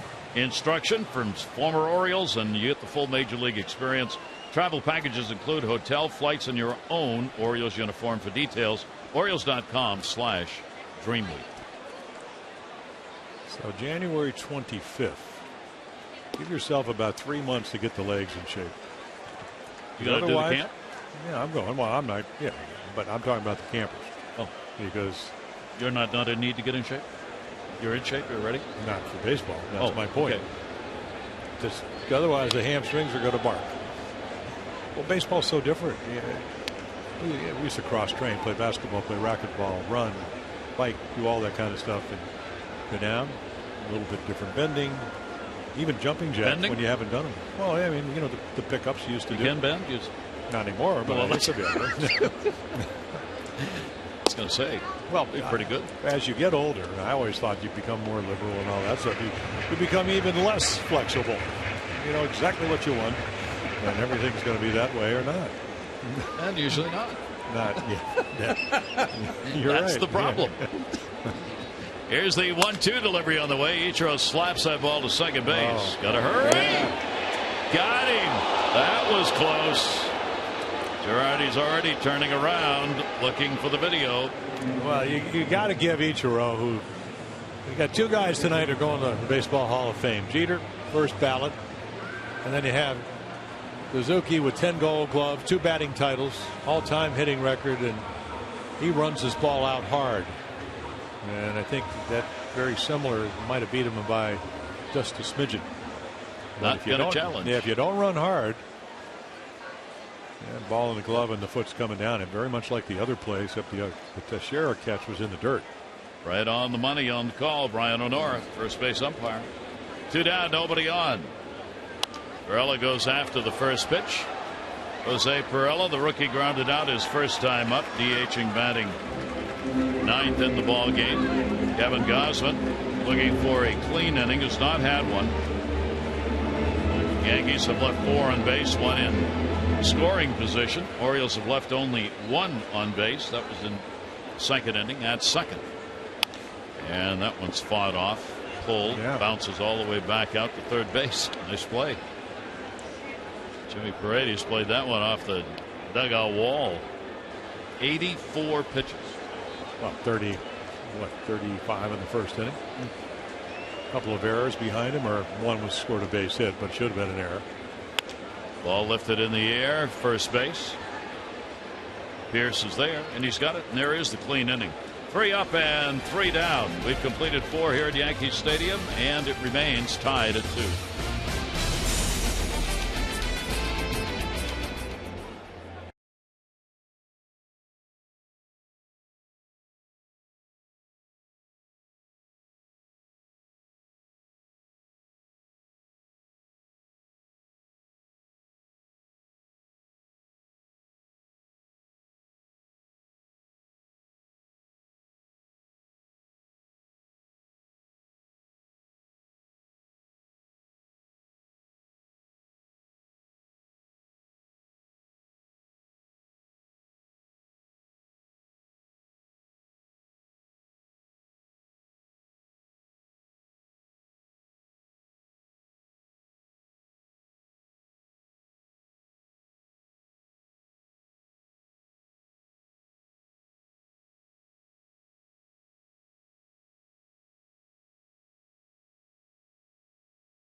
On Masson, brought to you by PNC Bank, for the achiever in you, and by AT&T, mobilizing your world. Gary Thorne and Jim Palmer here at Yankee Stadium in New York as the Yankees wrapping up this season series. Between innings, all kinds of Derek Jeter stuff up on the board, and when you hear the fans applauding as they are now, that's what that's all about. Packed house on hand here, and a good ball game. Yeah, I don't think it's going to be a game that you're going to leave early. No. Jeter moving over towards third base with the shift being put on here. 2, 3, and 2 for the Orioles. 2, 3, and 1 for the Yankees. All the runs have been earned. Kelly Johnson will lead it off for the Orioles, and the pitch will be taken inside for a ball. He reached on an error, charged on Jeter, his first time up. Paredes and then Joseph. 1-0 delivery. While the Orioles have the big 13-5 lead in the series, games have been tight. Of the 18 games they've played, 10 were decided by 2 runs or fewer, and there have been 3 extra inning ball games against the Yankees this season. 1 ball, 1 strike delivery to him, just blew that one by. Orioles have gone 6-3 here in New York this year, 7-2 against the Yankees at Camden Yards.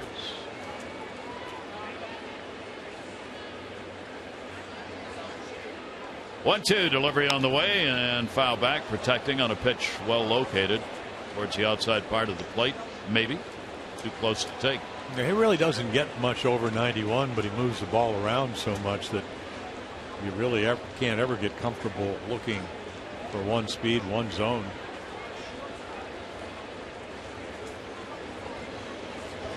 And came back in and down and got him.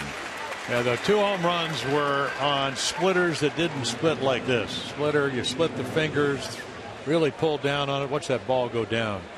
You think it's going to stay up. And the bottom drops out right underneath the bat head of Kelly Johnson. 5 strikeouts against the Orioles in this game. In his 4 starts against the O's this year, 6 is his strikeout high in those previous 4 games. Jimmy Paredes up. Paredes grounded out his first time up. 2-2, 5th inning.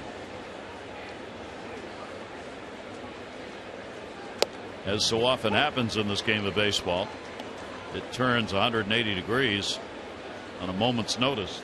First inning looked like we were going to have some kind of a 20-19 game the way it started, and then both pitchers settled it in.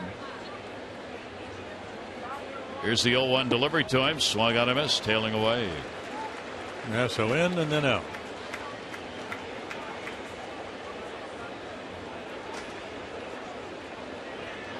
First time since 1993 the Yankees and/or Red Sox will not be in the postseason. That's pretty amazing. It really is. Wow. 0-2 delivery is down low. It bounces. The continual talk about how you can't buy championships. Well, maybe not, but I'll tell you, it was money that helped buy Yankees Red Sox postseason play over for that long a period of time. That's an extraordinary length of time.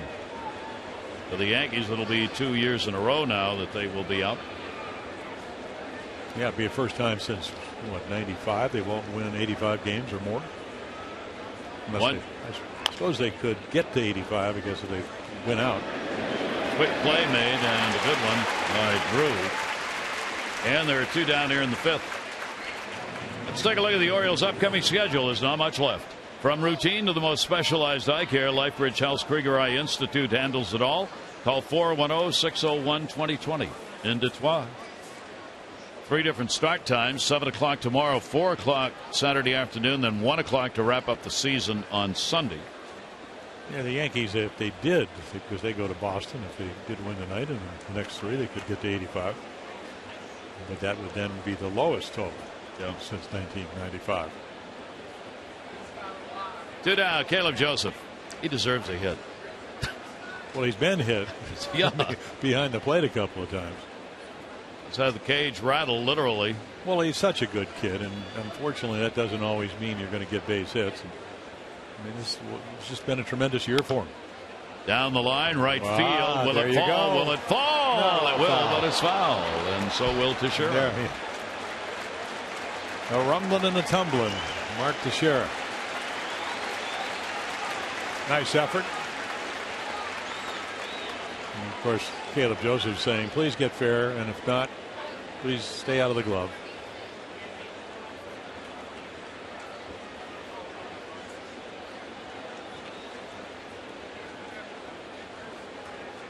Caleb back in. 1 ball, 1 strike count. Really shallow in center is Gardner. He's way in. About as shallow as you'll see him play against anybody. 1 ball, 1 strike, 2 away, and the big cut. Rota's pitches, though, are cutting the corners here, 1 and 2. Well, the velocity's gone up, and splitter's gotten sharper. Uses his curveball slider when he needs it. One a little harder than the other. 1-2, 2 down.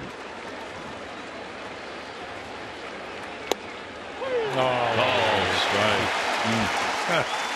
Well, Caleb, it's just not happening right now. 6 strikeouts for Kuroda, 1-2-3 innings.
go after that #1 spot in wins, with the Angels right now holding it. The Angels are off. Orioles, of course, playing here.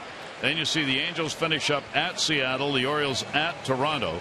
The Angels lead right now for the best record is 2.5 games. Tonight, after this game, it's either going to be 2 or 3 with the Angels off tonight. If they were to end up tied for the best record, the Orioles won the season series, that would be the tiebreaker. Well, you know, the Mariners, because they're 3 back in the wild card, you're going to get Iwakuma, probably Paxton, and Hernandez. But that was a big win for them today, and they're winging their way back to the West Coast after having to, the last week, come all the way to Toronto for 4. Yep, their elimination number is 2 in the wild card for Seattle. Cleveland still alive, but elimination number of 1. 2-2 ball game, bottom half of the 5th inning, top of the order. Brett Gardner, and he'll take the pitch. It is there for a strike. Gardner has reached on an error, single, scored. RBI for Jeter with a double in the first inning. Yankees have not had a hit since the first inning. They've had 2 base runners, 1 reaching on an error and 1 on a walk. As Kevin Gausman has shut him down since the first. And that's there, 0-2. Well, Gardner got his ball on the inside half of the plate and hit a grounder in the right to lead it off after the Orioles had taken the lead. And since then, Kevin Gausman is living on the outside edges of the plate. And Amari, the home plate umpire, has given him those pitches. So stay right there, right? Yeah, maybe. Well, somewhere in that vicinity. That was a little bit off the plate. Gardner's had a couple of hits in the series in 14 at bats. And when you get ahead, I mean, a lot of times you like the pitch in, but look at the protection on that front arm. So he dives in and fouled away. 1-2 count. Gausman's retired 71% of leadoff batters, and the only leadoff batter to get on was Gardner in this game in the first inning. You still learn a lot about your young pitchers, and of course, if you're pitching, you learn about yourself when you get out of that jam. You got some key outs in the first. Could have been a big inning. Kevin has had a lot better luck with the bases empty than when runners are on. The stretch continues to be a bit of a problem for him. Runners on, 287 average against him. When it's empty, it's 250. It's not a dramatic difference. Well, you do so much work, and you know guys are going to get on. I mean, your sides have to be equally. I just never really thought about that. I suppose the numbers can change. 2-2 delivery on the way, and he got Gardner to go after it for a strikeout, his 4th. Yeah, and what happens when you have a big strike zone, if you're Brett Gardner with 2 strikes, you have to cover that plate. So he makes a great pitch. I mean, can't make a better pitch than this. The ball dives. He's got to cover it because he's already called one, and you can see that ball about an inch off the plate, right where you wanted to throw it.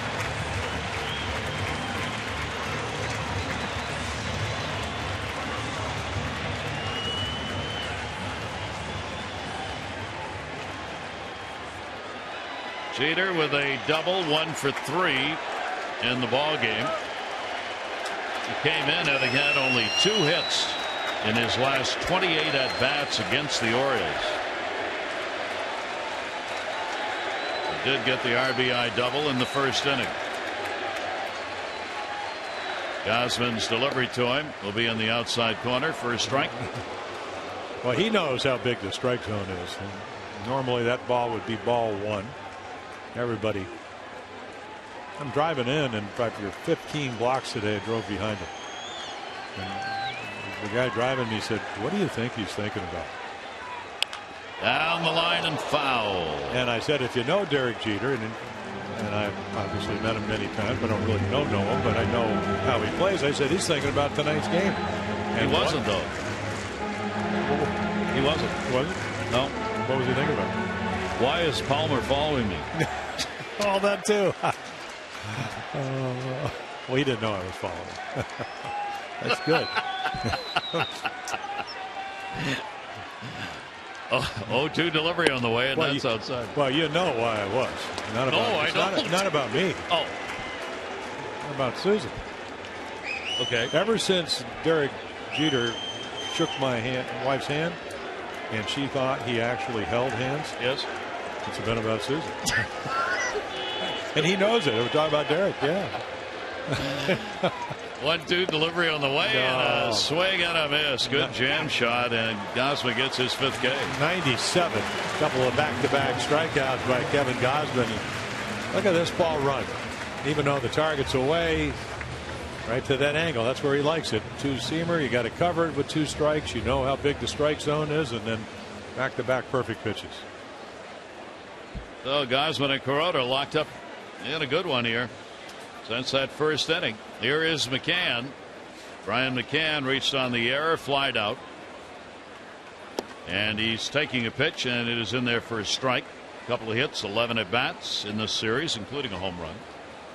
So 23 long balls on the year and 74 RBIs.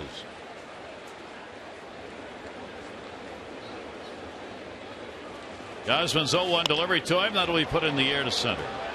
Adam Jones. And another clean inning. That's 7 in a row set down by Gausman. Yankees still without a hit off him since the first inning.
Lead, first home runs, 5th start by Kuroda. Nick Markakis hits his 14th home run, 1-0, and Diaz on another splitter down and in, just golfs it into the seats.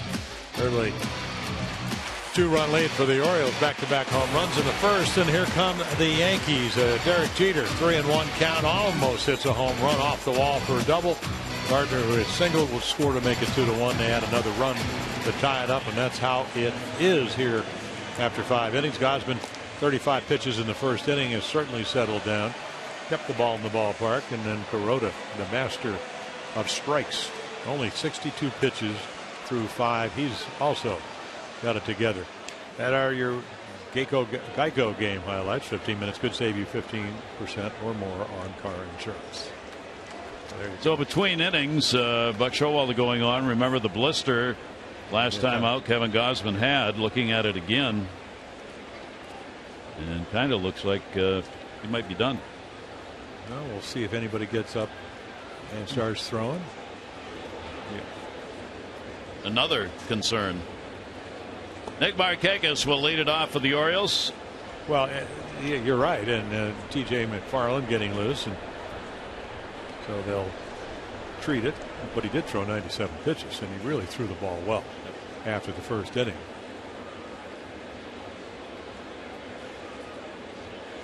Markakis with the home run, and he's been called out on strikes. He will take that one in there. 8 in a row have been retired by Kuroda. 7 in a row by Kevin Gausman. 2-2 ball game, 6th inning. Markakis, Diaz, and Jones will be due up. Markakis goes the other way, playing in. Young, 1 down. Our PNC Minor League report brought to you by PNC Bank, for the achiever in you. Well, the Orioles are always trying to add additional pitching. Minor league free agent out of the Red Sox. organization. So started in his major league career, or his minor league career, as a starter in the last couple of innings out of the bullpen. Another nice year. Didn't become the closer, but that's what he did in the Red Sox, but certainly gives you a guy that can pitch in the late innings. Other starters over there talking to Kevin Gausman. De Aza up, home run and a single, 2 for 2. He likes hitting against Kuroda. He's had 9 hits and 20 at bats, including 2 home runs against the 39-year-old right-hander. Kuroda's 0-1 delivery to him. De Aza will take that one inside. Well, the more you get to see Alejandro hit, and you get to see him 6-7 games when he was playing with the White Sox, he does have power. 17 home runs last year. He can hit lefties, even though he struggled this year. Hit over 300. He can run. He can field. He can bunt. And he can hit it way back in right field as he got another new. Hauled in by Ichiro. Hit that one on a line. It had a sound to it, but not enough in the leg department. Well, yeah, there you go. Hiroki Kuroda kind of taking a deep breath. And you could see Alejandro's head just missed it. It looks off the bat, and such a short porch here. Ichiro Suzuki hauls it in on the warning track, but off the bat, you're thinking, boy, that ball has a chance. Heading for his second home run, so now he's 2 for 3. 2 down, nobody on here in the 6th. Here's Adam Jones. It was kind of the happy zone, right? Thigh high, inside middle. He told you and Mike Bordy that after the home runs in Boston. Jumps on those. Yeah. Popped up in the infield, third base side. Catcher has no idea, but Headley does and puts it away. Boy, there's a quick inning. That's 3 clean innings in a row and 11 in a row set down.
.23-year-old right-hander trying to win and really pitched well after the first inning. This will be the 4th no decision he has received. You'll know he's pitched well. 24 innings, only 6 runs over his last 4 starts. And there's your last strikeout of a little bit of a little blister. Just as the last time, throws 97 pitches and pitches very well. And you can see the little blood blister. And those seams cause a lot of friction, and once you get it, hard to get rid of it. Don't want to exacerbate it. Your Jiffy Lube pitching change is good, especially when your oil's getting changed at Jiffy Lube. Give your vehicle relief with regular oil changes at Jiffy Lube and help stretch the life of your engine. There you go, TJ McFarland, one batter yesterday. Sinker slider changeup pitcher. Early on, up and down out of the minor leagues, and worked on the slider. ERA coming down. One of those guys that pitches the contact, so it takes advantage of the Oriole defense. More hits than innings pitched. And you can see the higher number by the right-handers. So TJ McFarland comes on in this tie ball game and becomes the pitcher of record for the Orioles, going to the bottom of the 6th inning. Teixeira, Headley, and Young will be due up against the left-hander. Mark Teixeira has faced McFarland only once, 0 for 1. He has struck out twice. Turned around now, the switch hitter. And will take the pitch outside, a little bit low for a ball. Yeah, 4 home runs of his 22, 18 hitting left-handed. Not as many at bats.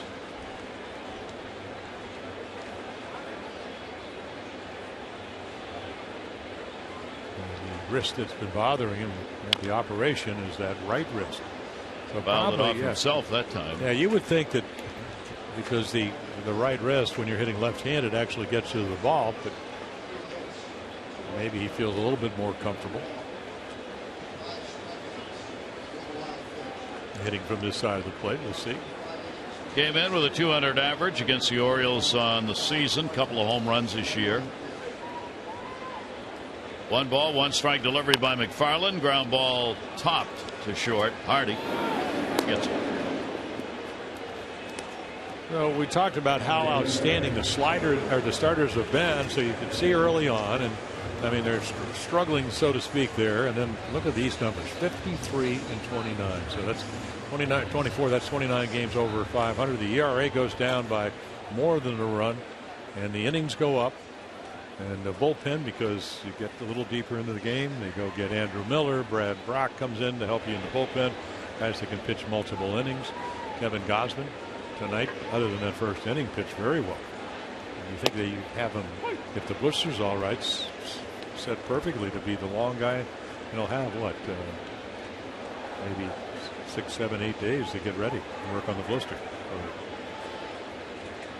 Chase Headley at the plate. He has walked it into a fielder's choice. McFarland's delivery to him on a check swing. Did he go? Yes. Ryan O'Nora. Well, the number we've talked about over the years regarding how many starts do you get out of your projected starters has held up for the Orioles. Only 7 starters. And McFarland's had only 1 start. So the Orioles really have used 6 starters this season. And standings generally reflect teams that get the most starts out of their projected starters are going to win. And in the case of the Orioles this season, that has been the case. Past years, they've used a lot of starters. And Dave Wallace, I mean, there he is. He comes over, and as Darren O'Day said in a great article in the New York Times the other day, he was kind of a watch and learn guy, learn his players, see if you need to make adjustments. 1-2 towards the middle. Shift on. Will deny him a hit, though. Kelly Johnson gets it. And it all started at the Fan Fest when he walked up to Kevin Gausman and introduced him. Said, "What can I do to make you better?" And Kevin Gausman says, "Ooh, that's kind of nice. What can he do to make me better?" And they worked on certain things. But at the end of the day, if your starters go deeper and you have such a deep bullpen, easier to sequence your way through the latter innings and the setups you'd like to get. Orioles have 2 down here in the 6th inning. Bases are empty. That'll bring Young to the plate. Last batter to reach was Chase Headley with a walk in the 3rd inning for the Yankees.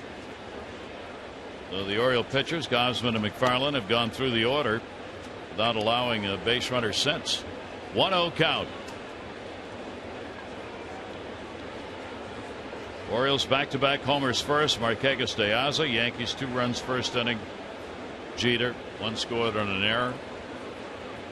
Gonzalez on the right. That'll be foul back.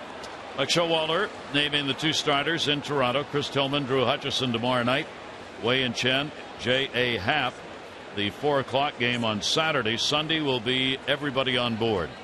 Sunday, he said, "I'm giving you fair warning in advance. I'm going to start somebody, but it won't matter because what I'm really trying to get done Sunday is that everybody who needs to pitch pitches." So whoever that may be that starts, they probably won't be in there very long. It might even be a reliever starting on Sunday. He hasn't decided yet. He's been so kind to Ubaldo, giving him an opportunity to start the last 2 games when he could have gone in other directions. I would think, I'm only guessing, he'll probably pitch the 1st inning. Yeah. He'll understand that. He's really pitched well.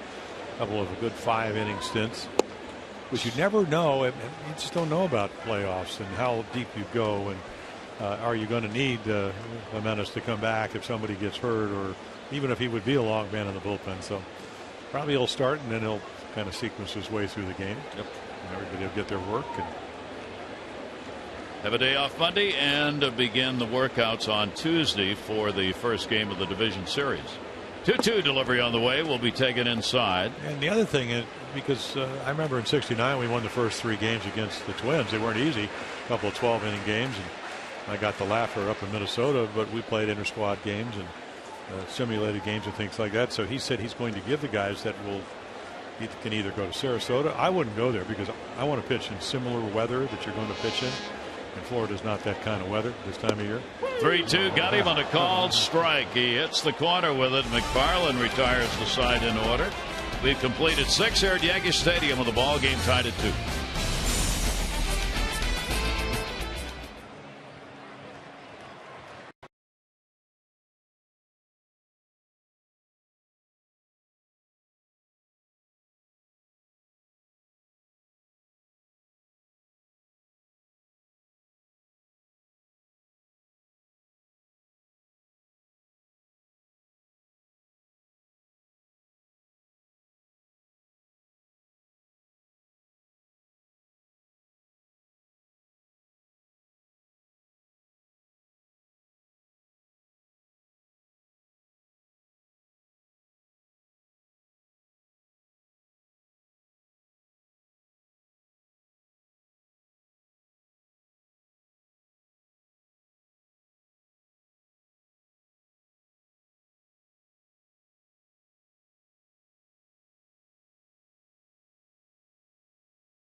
After this one, start the 3-game set to finish out the regular season. Chris Tillman on the mound against Drew Hutchison. Our coverage on MASN 2, 6:30 O's Extra, presented by Dodge, followed by game coverage at 7. All the access you need right here on MASN. Well, Chris Tillman looking for win number 14. 20 straight games, 3 runs or less. Drew Hutchison, let's see, having a nice year, especially against the Orioles. The Orioles did rough him up. Pierce hit the big 3-run home run, but for a guy coming off Tommy John surgery, forget the wins. Against the Orioles, you would think he's a 20-game winner. There's a lot of innings, though, for him. He's up there in the 180 range. Well, Tillman getting ready for the first game of the playoffs, and that'll be what tomorrow night will be about. 2-2 ball game, 2-3-2 for the Orioles, 2-3-1 for the Yankees. Cruz leading it off. He has flied out and strikeout. 7 for 15 in the series. Big series for him here, including the home run, a couple of RBIs. Infield will shift around, but not all the way. It did shift around all the way when this series started, but he put a couple of hits right where Drew is playing at second base. So they moved Drew back to the second base side of the bag. Yeah. Well, there was a hanging slider, and he shook his head talking about Hiroki Kuroda because he got away with it just a little bit up. Well, maybe a little bit out of the zone, but Nelson Cruz, big time swing. That'll be bounced. Kuroda against the Orioles here in New York has a 3-1 record. His overall mark 3-3 against the Orioles. ERA against the Orioles here is 1.85. So 9 starts, 125 at bats since he last walked a hitter. Going to go all the way back against the Tigers, and that was on the 5th of August. 5 starts against the Orioles. He's walked 1. Here's the 2-1 delivery on the way, and Cruz pulls back on that one. 3-1. And then it goes 3-1, and sometimes you can pitch games where you don't walk anybody, but you're wild in the zone. In other words, a lot of hittable pitches. And with a 2.88 ERA this year, obviously that's not the case. 3-1 delivery on the way. Cruz will go after it. Grounds it short hop Jeter. Stayed on the bag for the out.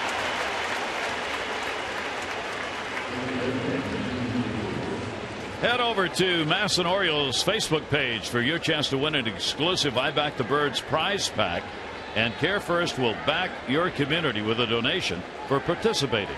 That's Facebook.com/Masson Orioles for your chance to win. Buck Showalter spending most of his pregame press conference, and it was long, talking about Derek Jeter. They moved him down into the Yankee press room because it was still raining pregame here, and Buck spent a lot of time reminiscing with the writers, television people about Jeter, watching him grow, kidding as he has all year about how he won't be disappointed not to see him in the lineup of the Yankees in future years. 0-1 delivery on the way is outside, and a 1-ball 1-strike count on Pierce. And kind of bittersweet because you know how important he's been for the game, the way he plays it. All the guys that get it. You don't have to go on the way to Cooperstown to play the game right, but he certainly led a lot of people to. I mean, I thought Buck made a great point, and if you're trying to be good and you're a veteran, or even if you're a young player, and of course we had Torrey, Joe was MVP in '71. People think Joe Torre only managed, but he was a heck of a player. He had Don Zimmer around baseball for 60-some years, and he arrived when Mariano, Posada, Pettit, all those guys, and they became one of the better teams for about 5 years. Fouled off the front. Well, one of the ushers said to me today, he said, reminding me, he said, you know, Buck talking about Jeter, said, remember when the Yankees had the celebration here and the Orioles were closing up the old stadium? Buck was not going to participate because he was wearing an Oriole uniform, instead of not putting on a Yankee uniform or hat for that.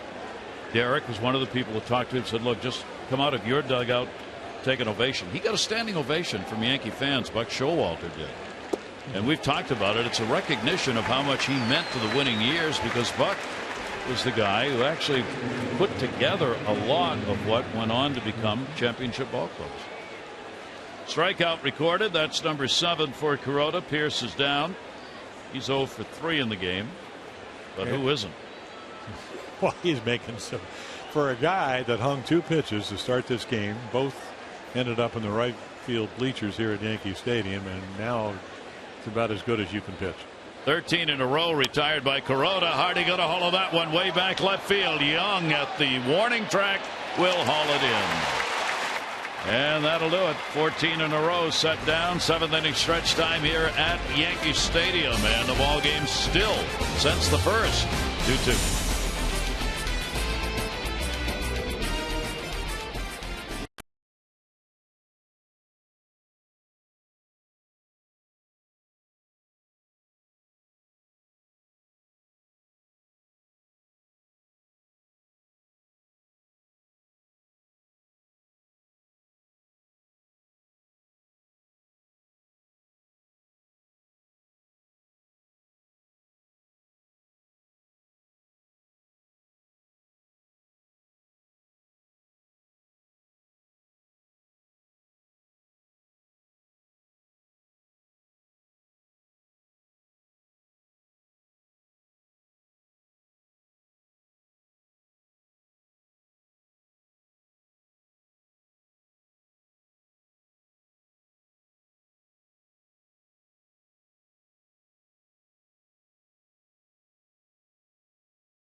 The Yankees Turning to our Major League notebook, question mark.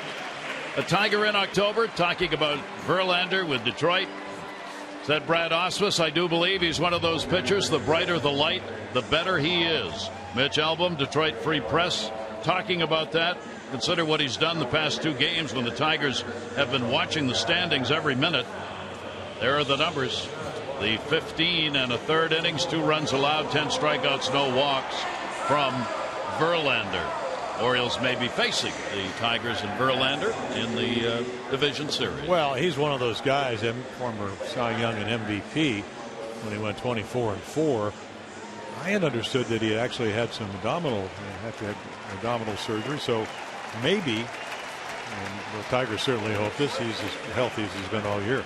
Not one of those guys. I think he did miss a start because of some shoulder soreness, but other than that, maybe probably at full strength more so than any time. Yep. And then remember what he did last year. Struggled, and all of a sudden reared back. Yep. Can't help but think I was watching Jeter from the very get-go here once he arrived at the stadium. I mean, you put yourself in his shoes. Everything you do is the last time you are going to do it here. You got to wonder, after all these games, that's got to weigh on you here in this ball game. You've got to think about it. 7th inning stretch, the last one he's going to have here at Yankee Stadium as a player. And there'll be this last at bat coming up later. I think it becomes even worse or more reflective, I guess, depending how you want to look at it, when you retire, because then you know. Yeah. And then you think of all the great things, and you think about the people that helped you, whether Charles or Dot, his mom, father and mom, or his sister, and all the people who were here, all of your teammates, all your coaches, all the people. And they've all been running on the board between innings, every inning. Testimonials on the Yankee scoreboard, so he sees it every minute here tonight. Stephen Drew against McFarland. Drew has flied out twice. McFarland retired the side in order in the 6th inning. And that pitch will be taken down low for a ball. As we wind along here in the bottom half of the 7th inning. For Drew, he is 0 for 8 against McFarland. Ichiro, Corella due up, bottom third of the order for the Yankees. Each team 2 runs, 1st inning. Pitchers dominating since. Here's the 1-1 delivery on the way, and that'll be a little bit towards the kitchen. And missed 2-1. Yeah, well, get ready to the postseason, because this is what it's going to be about. You probably see some pinch hitters. Maybe you brought in a lefty, you match up a little bit. Well, a lot of tight games.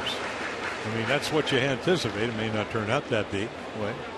And I was at when the Red Sox were in last week, after Ortiz went 11 for 16 with an on-base percentage of 688 or whatever it was. I'm wondering. That one is pulled. It is deep near the pole and just foul. Well, you know what his intention is, but when you get into the postseason, that's what makes it so exciting. Whether it's going to be the Angels, it's going to be Mike Trout or Pujols, or the Orioles, which guy is going to step up? And this ball, he hooks it. He's a high ball hitter. He knocks the bat, and you can see not that far from going. He required 314 feet. Hitting only 121 off left-handers. Drew with no home runs against a left-hander. All 7 against righties. 2-ball, 2-strike count. Orioles have the shift on in the infield. We'll see if that's the one pitch he gets to hit in this at-bat. 2-2 delivery on the way. Fouled, hit him in the foot in the batter's box. You know, one of the things that, and that's why P.J. McFarland, he's not a dominant guy that you bring in because the numbers are in the 280 range, but he's learned to use, for a guy that's not overpowering, his 2-seam sinking fastball to lefties. Because all the good left-handers, if you're Stephen Drew, you want to, and you know you have to cover that outside corner. Well, Mike Flanagan told me after facing Mattingly and Mo Vaughn, people like that, all the good lefties, they all cover outside and try to react in, and it's hard to get to that 2-seamer. And TJ's learned that, and now here in his 2nd year in the big leagues. Drew waiting on the 2-2 delivery. McFarland will work outside to him, and the count will go to 3-2. The 3 hits in the ball game for the Yankees all came in the first inning. The Orioles getting those back-to-back home runs in the first, and then a single by De Aza in the third. That's it. Markakis, De Aza, the home runs. 3 ball, 2 strike count. Trying again. This one's even further foul and a whole lot higher. Well, that's what you look away and react in, and that's exactly what he did. McFarland in 91 is not. It's probably about your average major league fastball.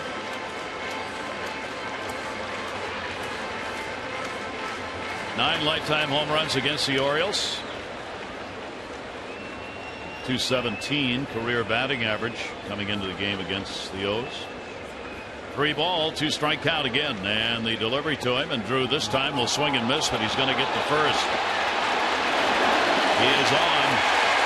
So Drew a strikeout victim, but on the wild pitch. Well, that's a 2-seam fastball, and it's going to be, I would imagine, I don't think this ball bounces. No, I think he just misses it, and it's going to be a pass ball either way. He gets the first, but that is that 2-seamer, and then because of the rain all day, I mean, that's a good pitch. Should have been caught, was it? Not something that Caleb Joseph does very often.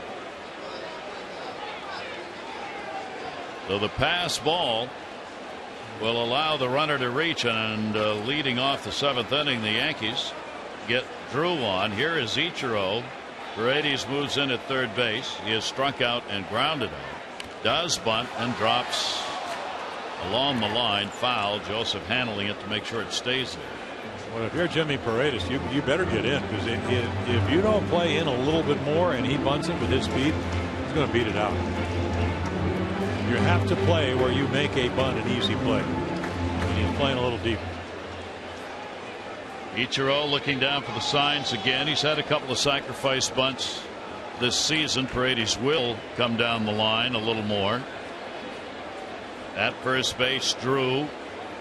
But not much, though. Nope, not much. Here's the 0-1 delivery. Squares again. Will take the pitch outside for a ball. Now, he will come in, but it's a lot easier to make the play, get your feet under, than do it on the run. Robbie Thompson with the signs down at third.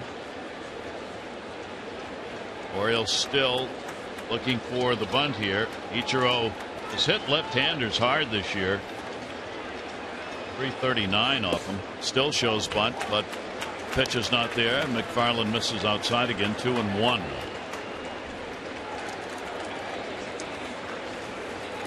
Ball game tied at 2, 7th inning. Yankees trying to manufacture a run. Barella waiting on deck.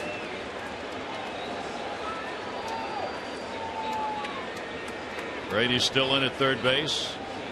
2-1 delivery. Squares and bunts it foul. Ichiro does not get it down. Yeah, he reminds me. I mean, just think about how many times he's had to sacrifice in his career. It's mostly bunting for a base hit.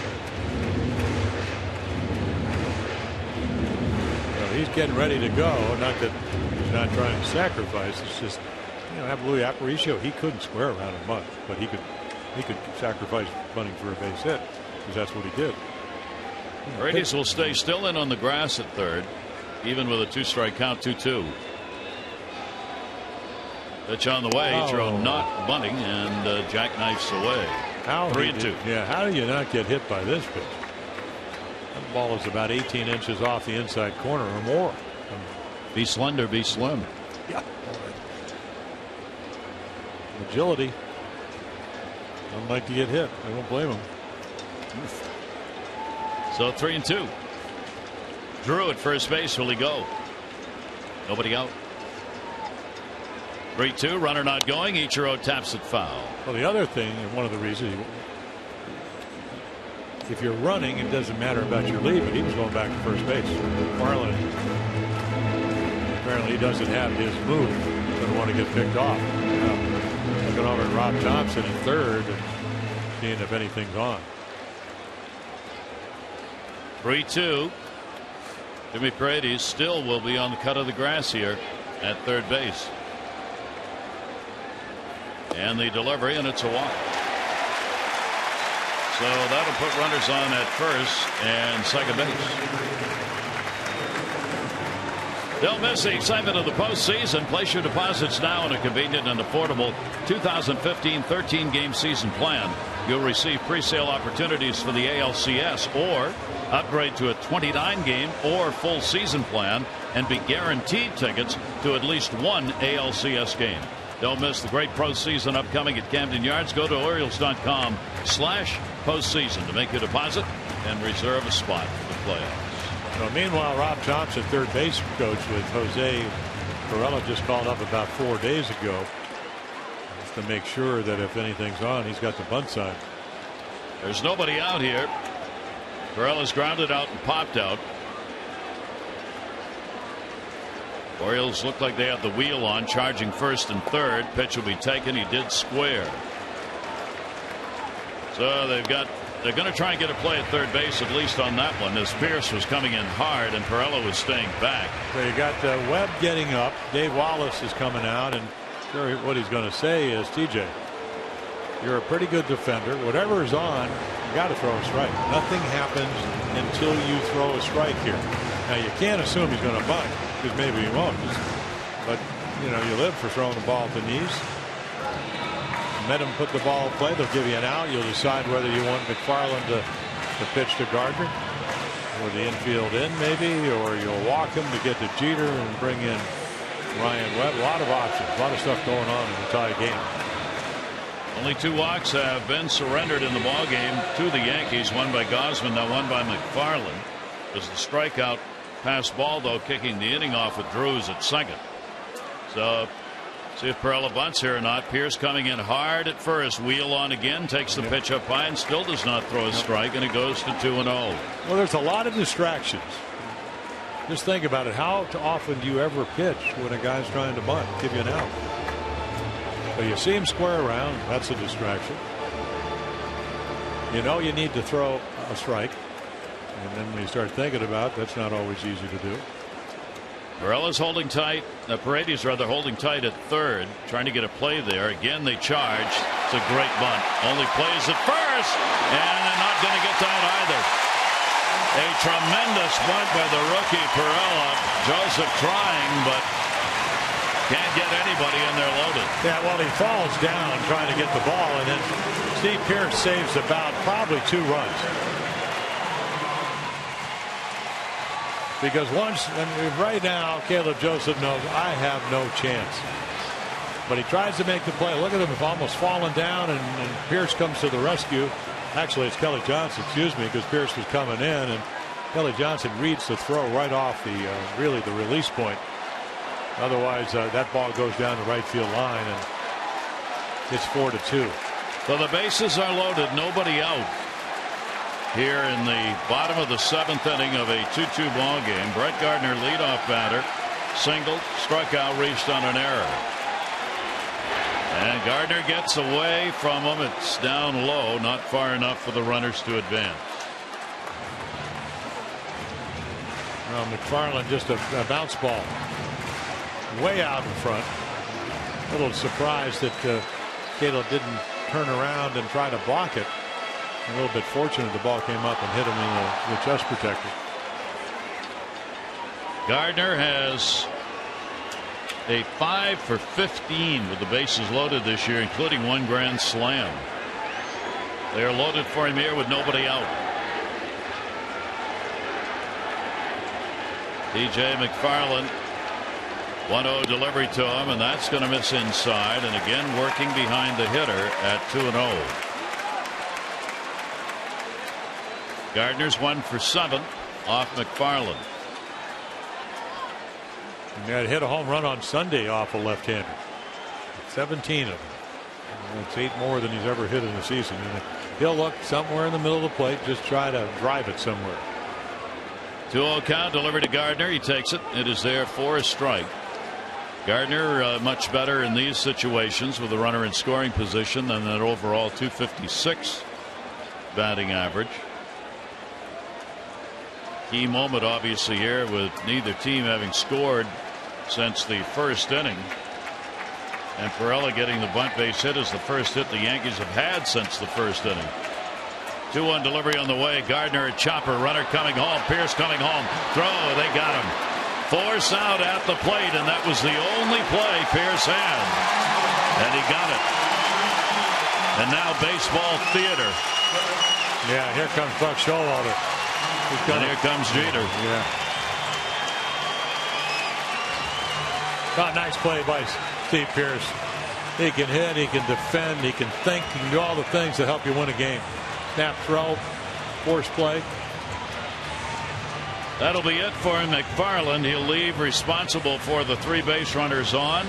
Jeter will be coming up. Bases loaded. 7th inning game tied.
Bank. When Baltimore succeeds, we all succeed.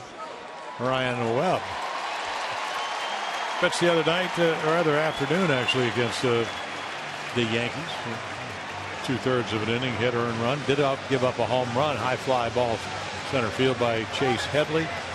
So up early, pitched some big games for the Orioles, and then down in the minor leagues, and now back here in September. We talked about Hal Pierce, and all the rule change that you got to give him an avenue. So there's your whole plate, and then boy, right into the. And I don't think that's going to make. I'm not saying that Drew's a dirty player. I've never seen him do that, but it's a force play, not a tag play. And he knew there wasn't going to be a double play. Well, here you go. Yeah. This is what they've waited for. 48,613, largest crowd of the season for the Yankees. Their 16th sellout.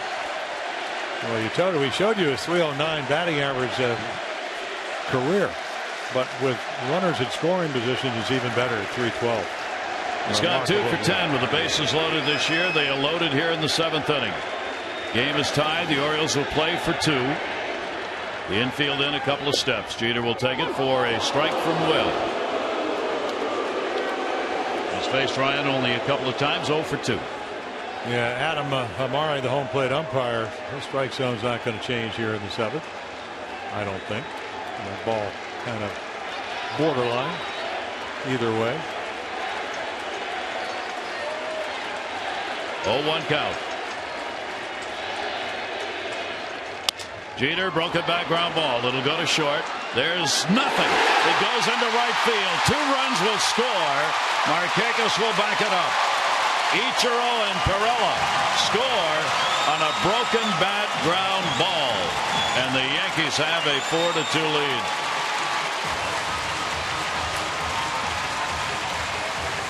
Well, it's all about Ryan Webb makes a great pitch. Jams Jeter. It's going to be 1 out, but because the ball's not hit hard, you don't really have a play, and you don't even have a play because of the hustle of Gardner. Very rarely do you get J.J. Hardy not getting a good read. And he knows who's running. I just don't think he anticipates that Gardner gets down there that quick. So your good secondary lead. You had to make a perfect hit. If you're Kelly Johnson, no way you can catch the ball because you would have to dive into the runner.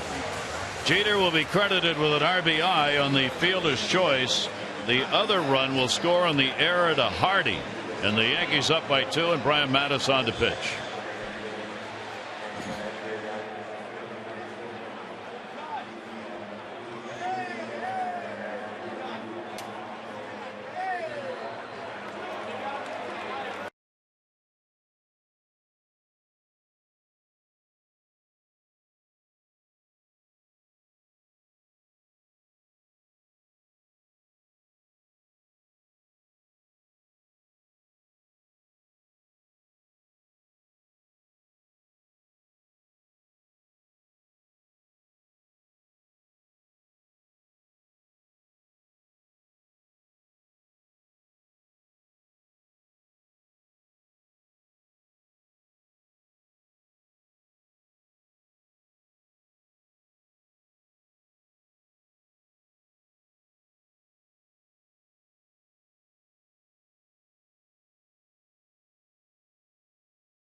Percent fastballs, curveballs, sliders. Those are the breaking balls and the changeup. He's been on a roll since July 3rd, just before the All-Star game.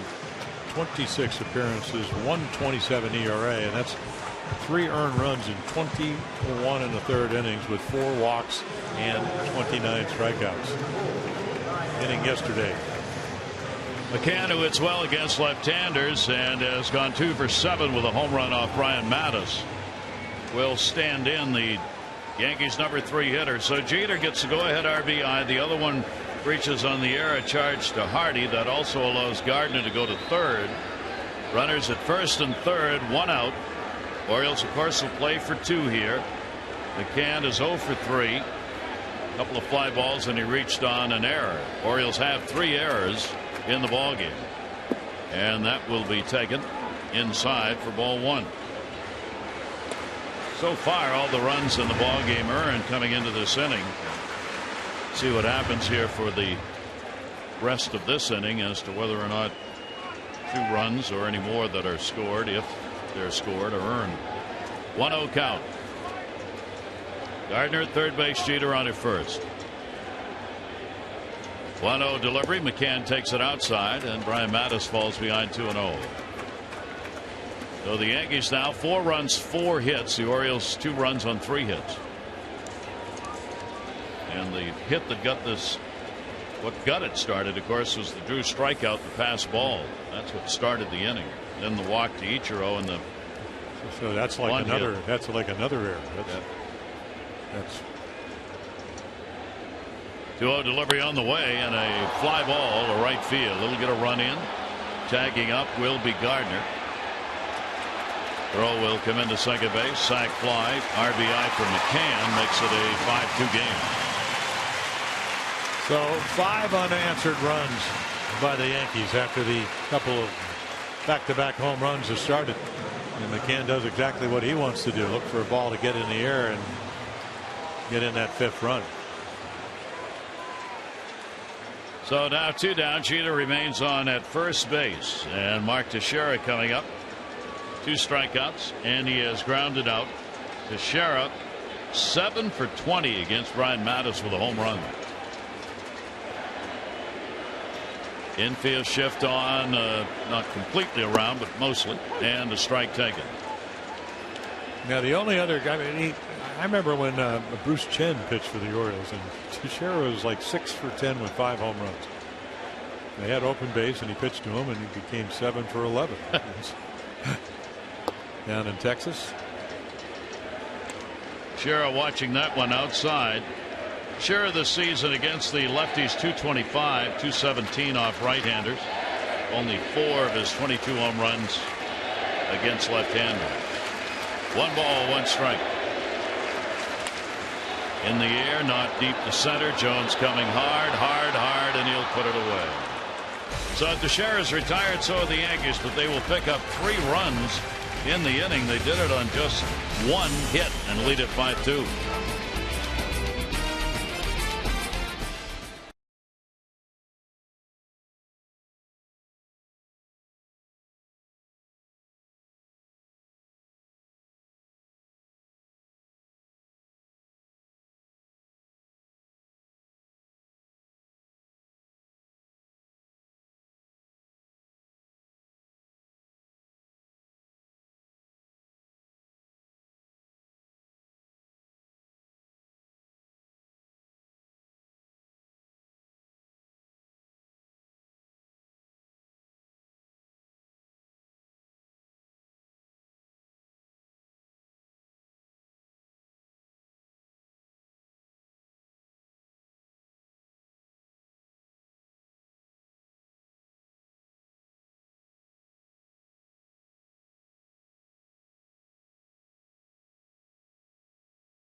Game. Miller is celebrating the Orioles' fantastic season by sharing key moments from the 2014 year. It's Miller time, folks. Sit back and enjoy. Brought to you by Miller Lite.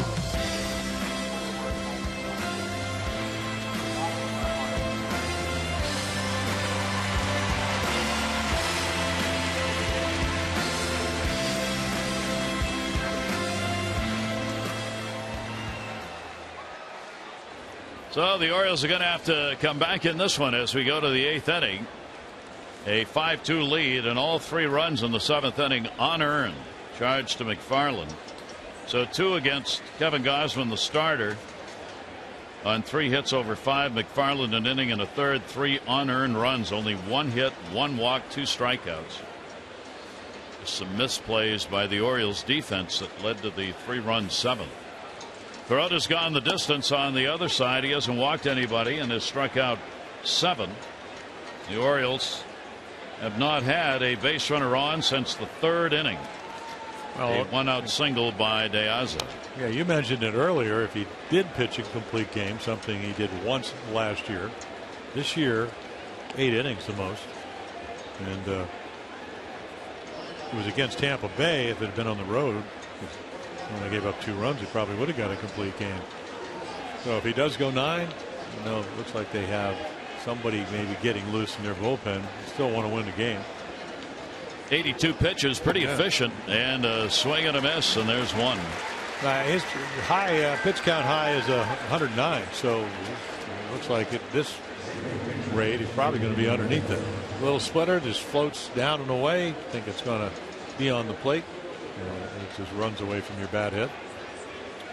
11 strikeouts, his career high in a ball game. He's got 8 in this one. 1 down in the 8th inning. Paredes up. Paredes has grounded out twice. Oda's delivery to him is down low for a ball. Strange game. Going from that first inning where everybody was running around the bases, crossing the plate, 4 runs in the first, and then the whole thing just stopped offensively. To the pitchers' credit, Gausman, Kuroda, McFarland. Well, they made the necessary adjustments, especially Hiroki Kuroda. Brady's 1-1 strike count. 0 for 2 in the game. 2 for 10 in this series. And he'll slap that one foul the other way.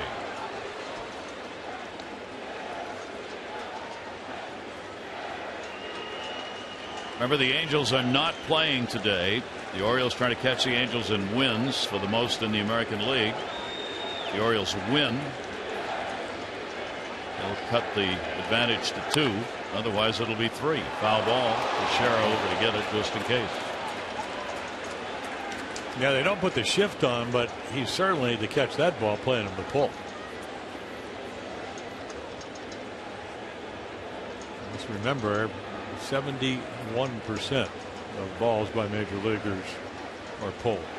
Yeah. I mean, that ball's what, 3 feet foul?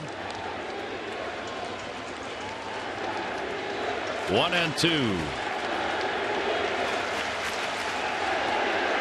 Kuroda's delivery on the way, all the way to the backstop. We got the umpire's hand. Amari had that one. I don't think even touched by McCann. Come all the way through maybe and catch him in the right hand. Yeah, he can't throw the ball back.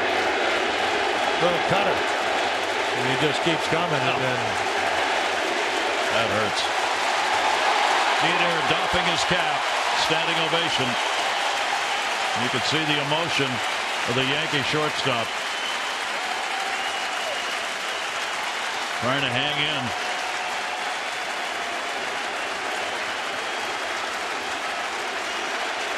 No, it's what you talked about earlier.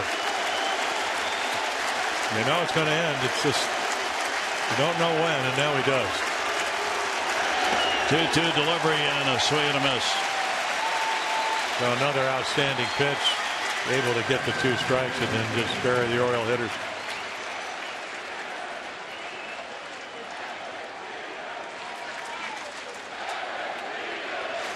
Nine strikeouts in the ball game. And then Kuroda, you must sense this. He's not letting him hit it.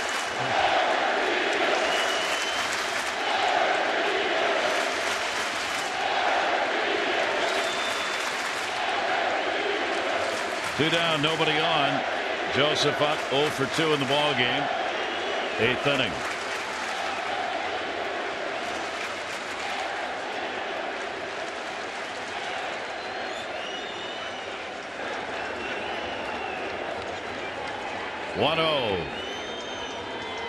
And that pitch will be taken outside. Kuroda with a 2-0 count. Trying to get another 1-2-3 inning. He's retired the side in order every inning since the 4th. 2-0 pitch on the way down to 3rd and a foul ball. Wow, not by much. Looking for a hit. Anything for Caleb Joseph.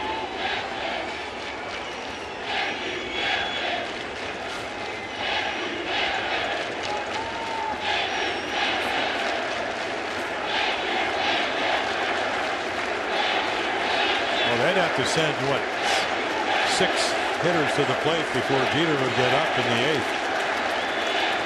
I think the fans realize that, and that's why while he's in the field, they're doing what they would have done at the plate. Well, I don't think that if Joe Girardi sends him out, Brendan Ryan's not going to come out to take his place in the 9th.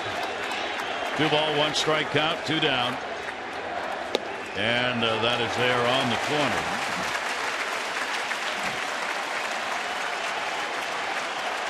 16 in a row have been retired by Kuroda.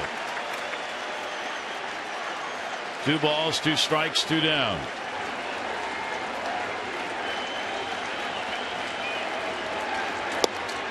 Oh, look at Hamari's arm almost went up. Everybody leaning into the Yankee dugout in the infield. Watch Adam Hamari. He's the home plate umpire. Watch that arm almost. Watch it right about here. Starts to go up, and then. Maybe because he got hit by the foul ball. Ball off the corner, but. Ball will be popped up first base side. McCann, Teixeira, McCann, he's got it. So the Orioles are retired in order. 17 in a row retired by Kuroda. 5-2 Yankee lead.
fan photo. Interesting on our Major League Notebook, this state in history. September 25, 1968, Mickey Mantle had his last at-bat at Yankee Stadium. He would pick up a walk against Louis Tiant. And in 1973, on the other side of town, it was Willie Mays night in Flushing with the Mets. He would end up with his last at-bat in Game 3 of the World Series in October, but it was on this date in 73 that the Mets honored him. Mantle retires. Mays is honored. Jeter plays his final game, all on the same day, different years. Yeah, a lot of Jeter factoids. I thought one of the more impressive one is he's only played one game, and that was in 2008, where they were eliminated at Yankee Stadium over the course of his career. I'll tell you how good the Yankees have been, how many races they've been. Joe Saunders started the year. Those numbers, and then traded to the Orioles, picked up, and then down in the minor leagues. So a chance just to come in here, try to keep the game where it is. Bottom half of the 8th inning, 5-2 lead for the Yankees, and Chase Headley at the plate. Headley's had an 0 for 2 and a walk. The Yankees RBI by Jeter in the first, RBI Jeter in the 7th. The other run in that first inning was picked up on an error, and in the 7th inning, all 3 runs ended up being unearned. McCann also had a sac fly in that inning. The Orioles got the back-to-back home runs to start the game. Markakis and Diaz. Delivery on the way. Saunders will get it in there for a strike, and the count goes to 2-1. David Robertson in the bullpen for the Yankees. 2-1 delivery, and the pitch will miss down low.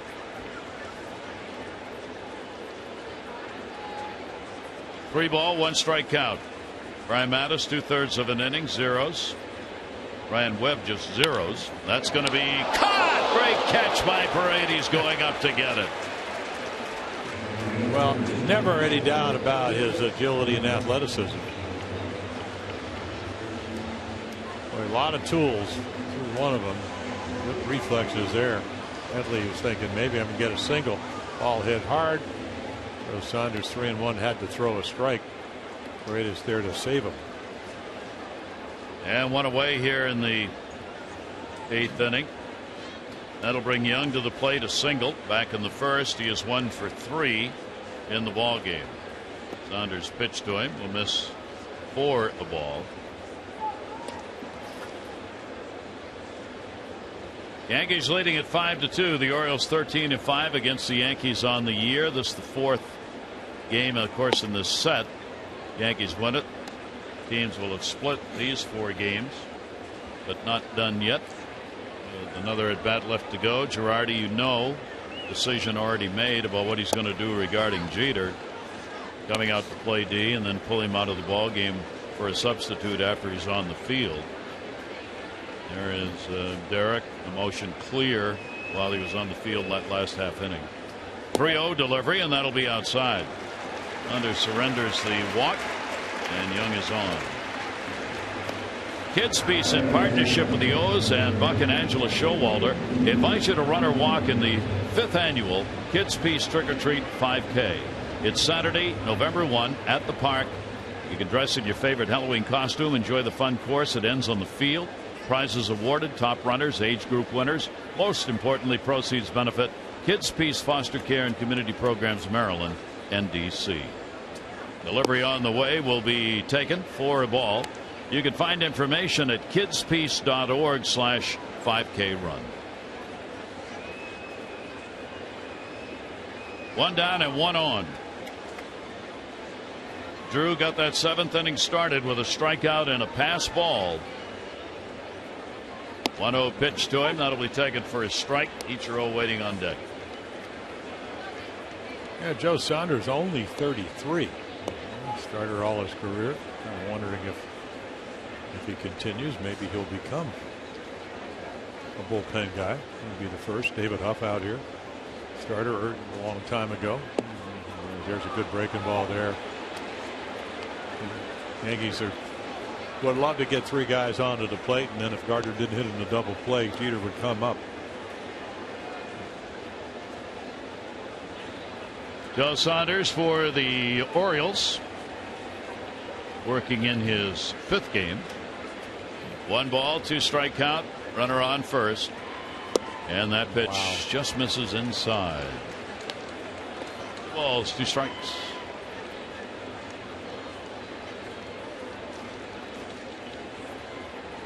Toronto beaten by Seattle today 7-5. The Orioles head there. Toronto played at home today. Tomorrow night we'll have the Orioles and Toronto. Little chopper down to first base. Pierce will play it fair. Tag put on. Runner goes down to second. Drew retired, and there are 2 away. This copyrighted telecast presented by authority of the Orioles may not be reproduced or retransmitted in any form, and the accounts and descriptions of this game may not be disseminated without the express written consent of the Orioles. Packed house, nobody leaving. And you want to see how this is going to end with Jeter. 2 down. Runner on at second base. Ichiro. He drew a walk in that 7th and scored. 0 for 2 in the ball game. And he'll take the pitch down low from Saunders.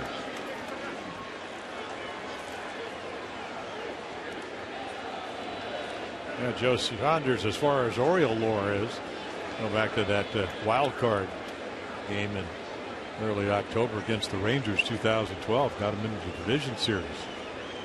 Orioles winning 5-1. Joe falling behind 2-0, talking to himself out there. Wanted that last one.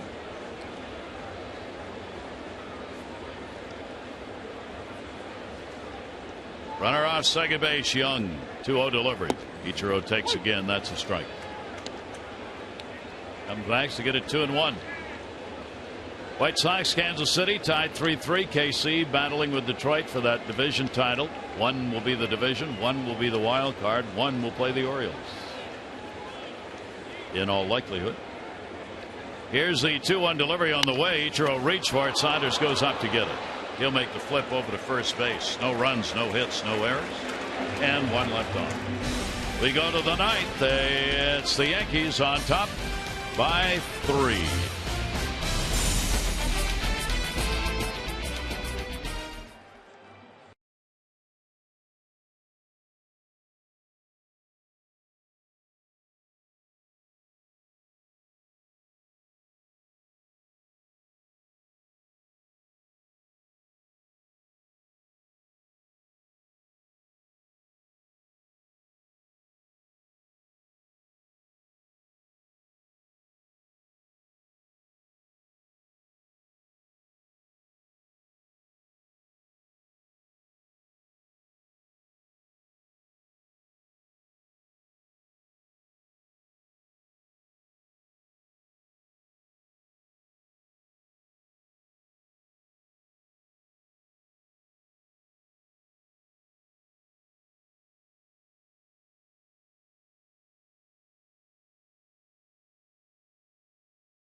Taking the field here. Yankees have the 5-2 lead and expect him to be replaced as Corot starter's been replaced.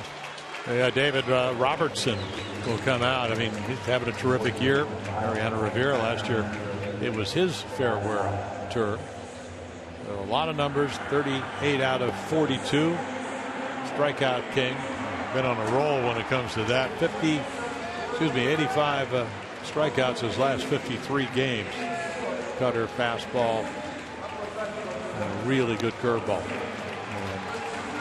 Unless they re-sign him, will become a free agent. Nick Markakis coming up, and our Alexis Towson driving the game. Came in first inning. Yeah, a little splitter. It ended up in the upper deck, second deck here. And then Diaza would follow another home run. Back-to-back home runs have started, and that's been it. Brought to you by Lexus of Towson. Step up to a Lexus during their September sales event. Go to lexusofTowson.com.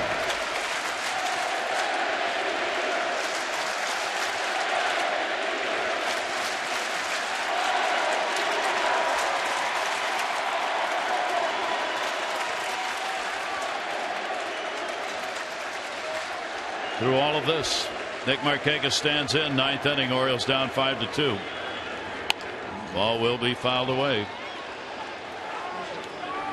And a one-strike count on Nick. For every Orioles walk, Care First Blue Cross Blue Shield contributes $50 to support Be More for Healthy Babies. Orioles have 392 walks, $19,600. Care First Blue Cross Blue Shield encourages each of us to take that first step toward a healthier and more active lifestyle. 0-1 delivery. Off him in the batter's box. And a two-strike count.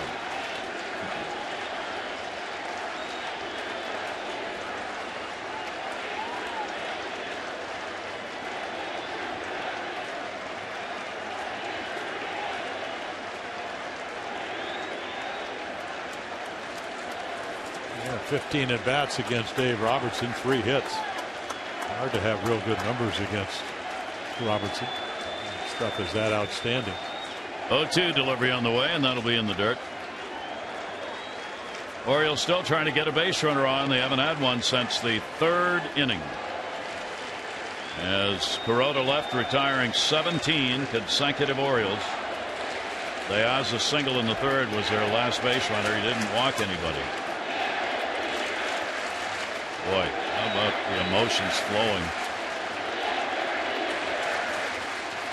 1-2 delivery on the way. Markakis will take it outside.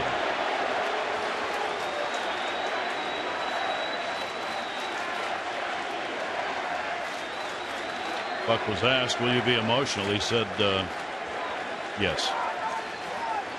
Talking about himself.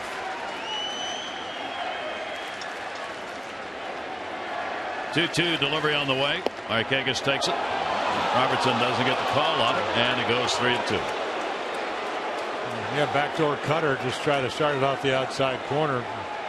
Watch this ball move right to left, but not enough. So Nick Markakis 3-2. Orioles trying to get base runners on here to get the potential tying run to the plate in the ninth. 3-2 delivery on the way. Markakis takes it, and he is on. So there's the first walk. Kuroda came in 104 batters without a walk. Didn't walk anybody. And Robertson walks first batter he faces. Well, the strike zone, I think if Dave Robertson watched from the bullpen, he thought maybe I'd get him one of those pitches. Not that they were strikes. It's just been Adam Hamari's been very consistent, calling balls off the corner. If you're pitching, you love it. If you're hitting, it's, like I said earlier, makes you expand the zone. Here is Diaz, and at third base is Chase Headley. And the pitch will be taken for a strike. Home run and a single in his first 2 times up. 8 homers on the year for Diaz, along with a base hit. Well, if you're Diaz, I talked about good numbers. Well, one guy, the guy on deck, and that's Adam Jones, 6 for 19 with 2 home runs. They'll play behind the runner at first base with a left-handed hitter up there. 0-1 delivery on the way, and that's their first strike. First inning. Yeah, splitter down and in, right to the sweet spot, the happy zone of Alejandro Diaz. He golfs it into the seats. 0-2 count.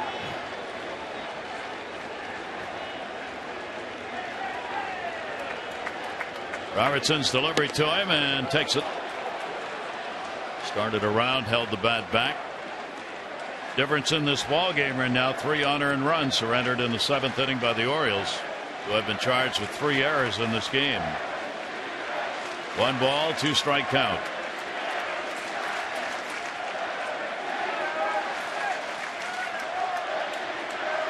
One-two delivery, and that's a strike. Well, there's the wide zone. David Robertson finally gets his pitch, and Diaz is going to air out to Maury. The ball was off the corner. Orioles looking for base runners. Look where McCann's sitting. That's the ball so far outside. Been that way all night. 1 down, 1 on. That'll bring up Adam Jones. Jones is 0 for 3. Popped out, grounded out, and it's hit into a double play. Continuing to try and pick that average up here as he heads towards the playoffs next week.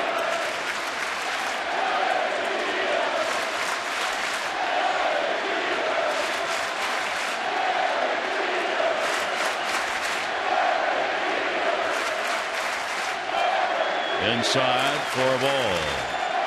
Well, that bunt for the 6th run. That at least Headley's not playing as deep at third. The Orioles still looking with Cruz leading the major leagues in home runs on deck. Adam looking to get on. Try and run will come to the plate. 1-0 count. Robertson's delivery, and that's there for a strike. 1-1.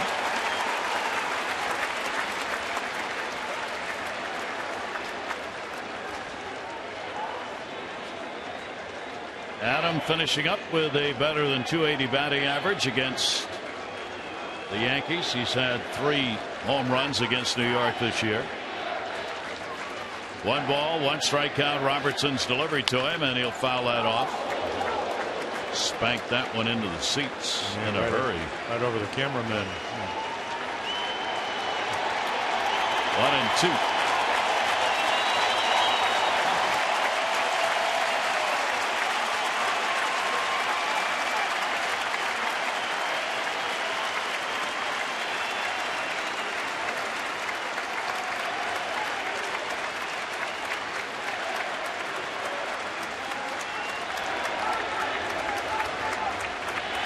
One-two delivery on the way. Jones check swing. Wanted to hold up on that, but the ball came up, actually hit the bat that time. And it will stay at 1 ball and 2 strikes from Robertson.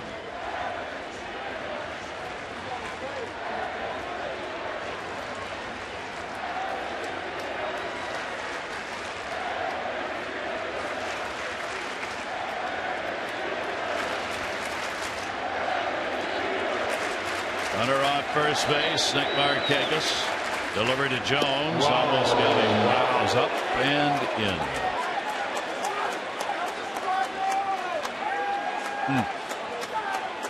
Well, you could smile when you get out of the way. Like he just, I mean, a long year for Dave Robertson. We saw it in Baltimore when they beat him on the Sunday night game. Still a terrific pitcher, but 2 ball, 2 strike count. And that's the way you answer. Way back in left field, and goodbye, home run into the second deck, and the Orioles are within 1 as Adam Jones delivers the 3rd homer of the ball game for the Orioles, bringing Markakis in ahead of him, and it's a 5-4 game. boy, was that a big time swing right there.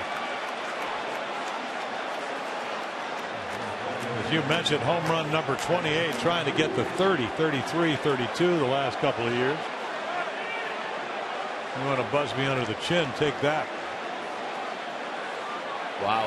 No, I mean, that ball was utterly crushed. Second deck down the line in left field. And for our Maryland Lottery contestant, Antonio White, another $500. Now the Orioles are within 1. There's only 1 down, 9th inning, 5-4 game. Each team with 4 hits. And that one is going to be foul back. Well, right there, I mean, it's a cutter, and it's gone. And Adam just puts his head down and runs around the bases. 0-1 count. Here's the major league leader in home runs. 0 for 3 in the ball game. And Cruz will take that one down low. And the count goes to 1 ball and 1 strike. Did we get the attendance? What, around 50? 48-6-1-3. So there's 48-6-1-3, maybe, hoping that the Orioles tie it up so they can see Jeter hit once again. Yep. Yankees out of the race. And they got the right guy up if they want to see that. 1-1 delivery is fouled back. He almost had one. Another cutter in the middle of the plate. The Orioles have not lost a ball game this year where they've had 3 home runs. They're 26-0. They have had 3 home runs in this ball game, but trail by a score of 5-4. Adam Jones. Now you could see Quentin Berry, pinch runner Premier, getting loose just in case Cruz gets on. 1-2 delivery to him. Nelson swings and misses. One nasty curveball. Hey, lately got 380 in the month of September. This kind of pitch you have to throw to get Nelly out. He had his pitch earlier to hit, fouled it off, and then Robertson buries him with a good breaking ball. Steve Pearce looking on is going to come up to the plate. Pearce 0 for 3.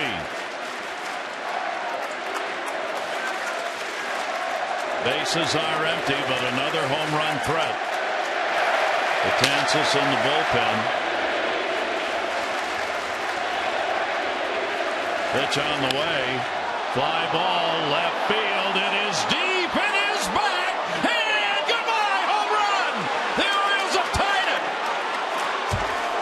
2 home runs in the 9th inning. 3 runs in. And the Orioles come back from a 3-run deficit in the top of the 9th to make it 5-5. Well, you're getting a statement right here of what the Orioles are about. Steve Pearce misses some time with the right wrist. Gets the corner zone shot. Pinch hits yesterday. Had some good at-bats. Nothing to show for it. And Joe Girardi out. Take a look. Another cutter. Boy, Cruz just missed one. Jones got it.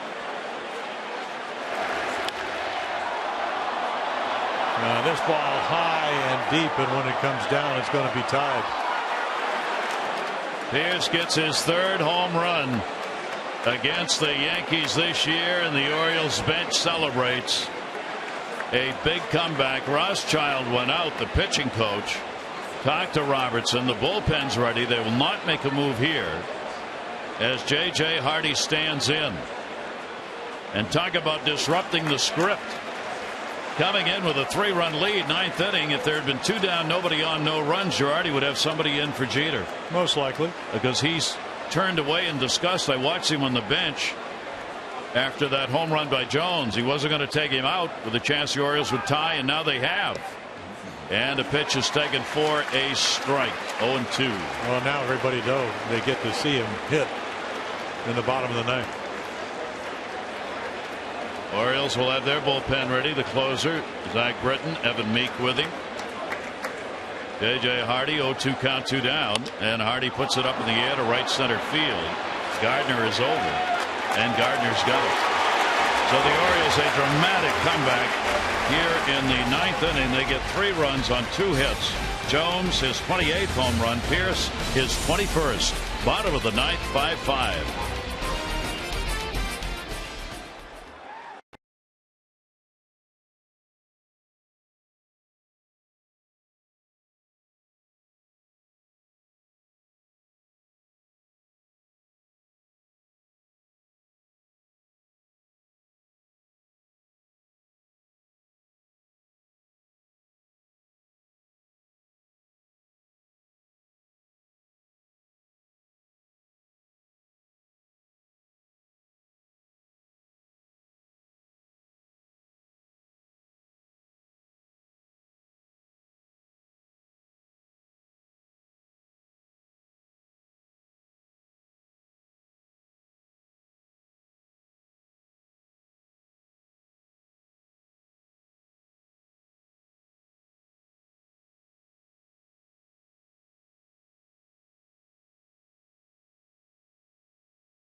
Adam Jones, home run number 28.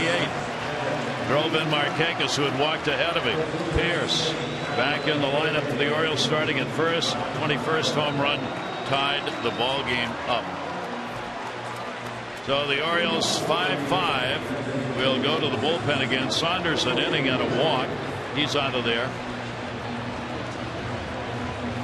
Well, that'll make once in this series. This is a 4-game series, and then you got the back he pitched against the Red Sox in the Orioles' last homestand. So struggled. Again, 13 runs all year, four of them on 3 occasions. Other than that, he's pitched very well. Got a curveball, loves the cutter. When he throws it hard, very effective. So Meek will work here in the bottom of the 9th inning. Brian Flaherty's come on to play at third. That's a little telling. He's on for Paredes at third base here in the bottom of the 9th inning. 5-5 for the Orioles, 5-5-3. The Yankees 5-4-1. Yankees have 3 unearned runs on the board. The Orioles runs all earned. And for the Yankees, they'll start number 9, Jose Pirela. He'll get down to third and foul. Pirela picked up a base hit, infield hit in the 7th inning. Scored. He's 1 for 3. Rookie will be followed by Gardner and then Jeter. Oh, he's got some speed, and the base hit was on the bunt. It was perfect down the third baseline. He's 4 for 11 here in the first series he's played in at the major leagues. He showed bunt, takes the pitch up high. He's got speed. I mean, he's a big player, muscular, but he can run. And then we've seen him shoot the ball twice into right field. We've seen him triple up the gap to left center. Short hop the wall to 399. That was his first major league hit. And that one's going to be underneath the glove of Flaherty for a base hit. He'll make a big turn. He goes halfway down. Man, he runs with exuberance. Well, he does. And I tell you, Rosney Castillo, the Red Sox signed him for $72.5 million. Now, he hadn't played a while, but that's a curveball. You can see him stay back, hits off his front foot, and then he says, you know what? If you fumble it, if you muff it, I'm going to second. Good baseball. Oh, it's perfect baseball. It really put pressure on the defense. So he will come out of the ball game after getting the 5th hit for the Yankees. I would imagine that's Antoine Richardson. Can't see him. He's blocked to my view. But a pinch runner at first base. And Gardner up with Jeter on deck. Brett Gardner, Orioles will play for the bunt. Flaherty has moved in. It is Richardson, the runner at first. And another speedster.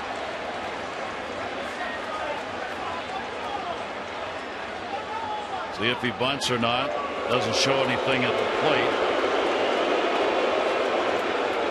You know, the Orioles picked him off in Baltimore, so if you are bunting, don't get picked off. Just get your lead. And then your secondary lead. And Gardner's got 12 sacrifice bunts. He's now got 13. Oh, gets the runner down. Wouldn't you know it? I mean, well, you couldn't write scripts on Broadway any better than what happens in baseball games over the course of seasons. Somehow these things just come to play. Here's Jeter.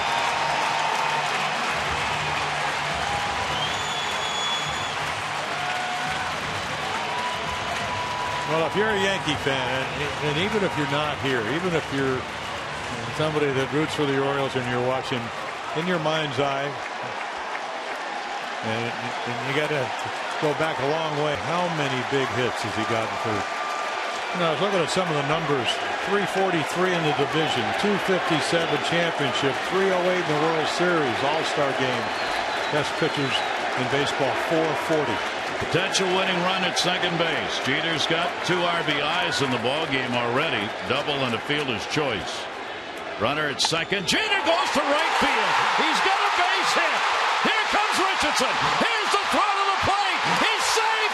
Derek Jeter's last game at Yankee Stadium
I think you're seeing the respect that the Orioles have for Derek Jeter. They have stayed out there on the bench after losing a ball game. You may never see that again. Well, that's out of respect for his career. And obviously not about just that base hit, even though he did get it. And how about you look over on the sidelines, you see some of his former teammates there. The 4-4s on end. Exactly. Well, that's how it started 20 years ago.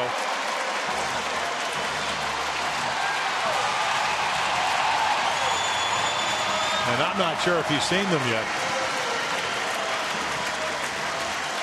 Joe Torre's out in the field. There's Jorge Posada taking the pitcher. Mariano Rivera's out there.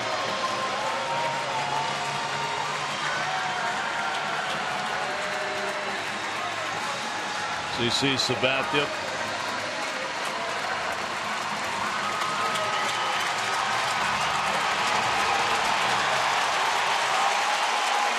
Mariano. Jorge Posada.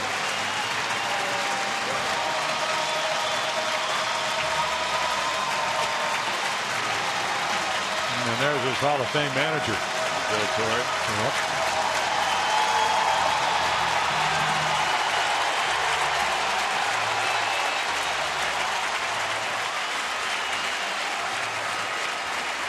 Martinez, Gerald Williams, they're all here.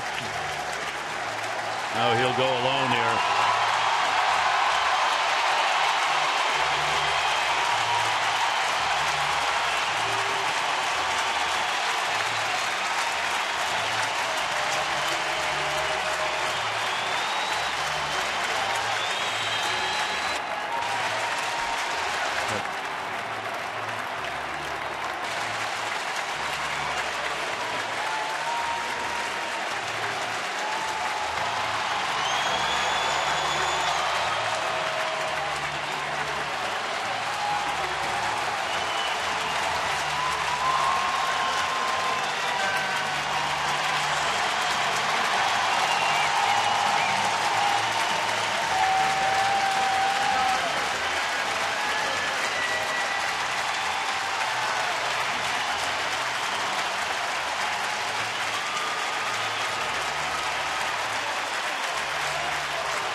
Well, what a night. The Orioles lost the ball game, but they get a moment to remember.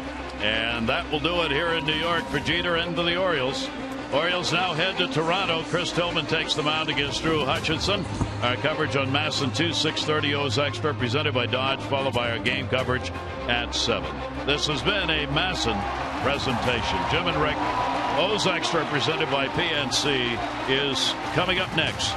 On behalf of Jim Palmer and all of our crew, we add our thanks for the career of Derek Jeter, despite the fact he got the game-winning RBI tonight. 6-5 the final.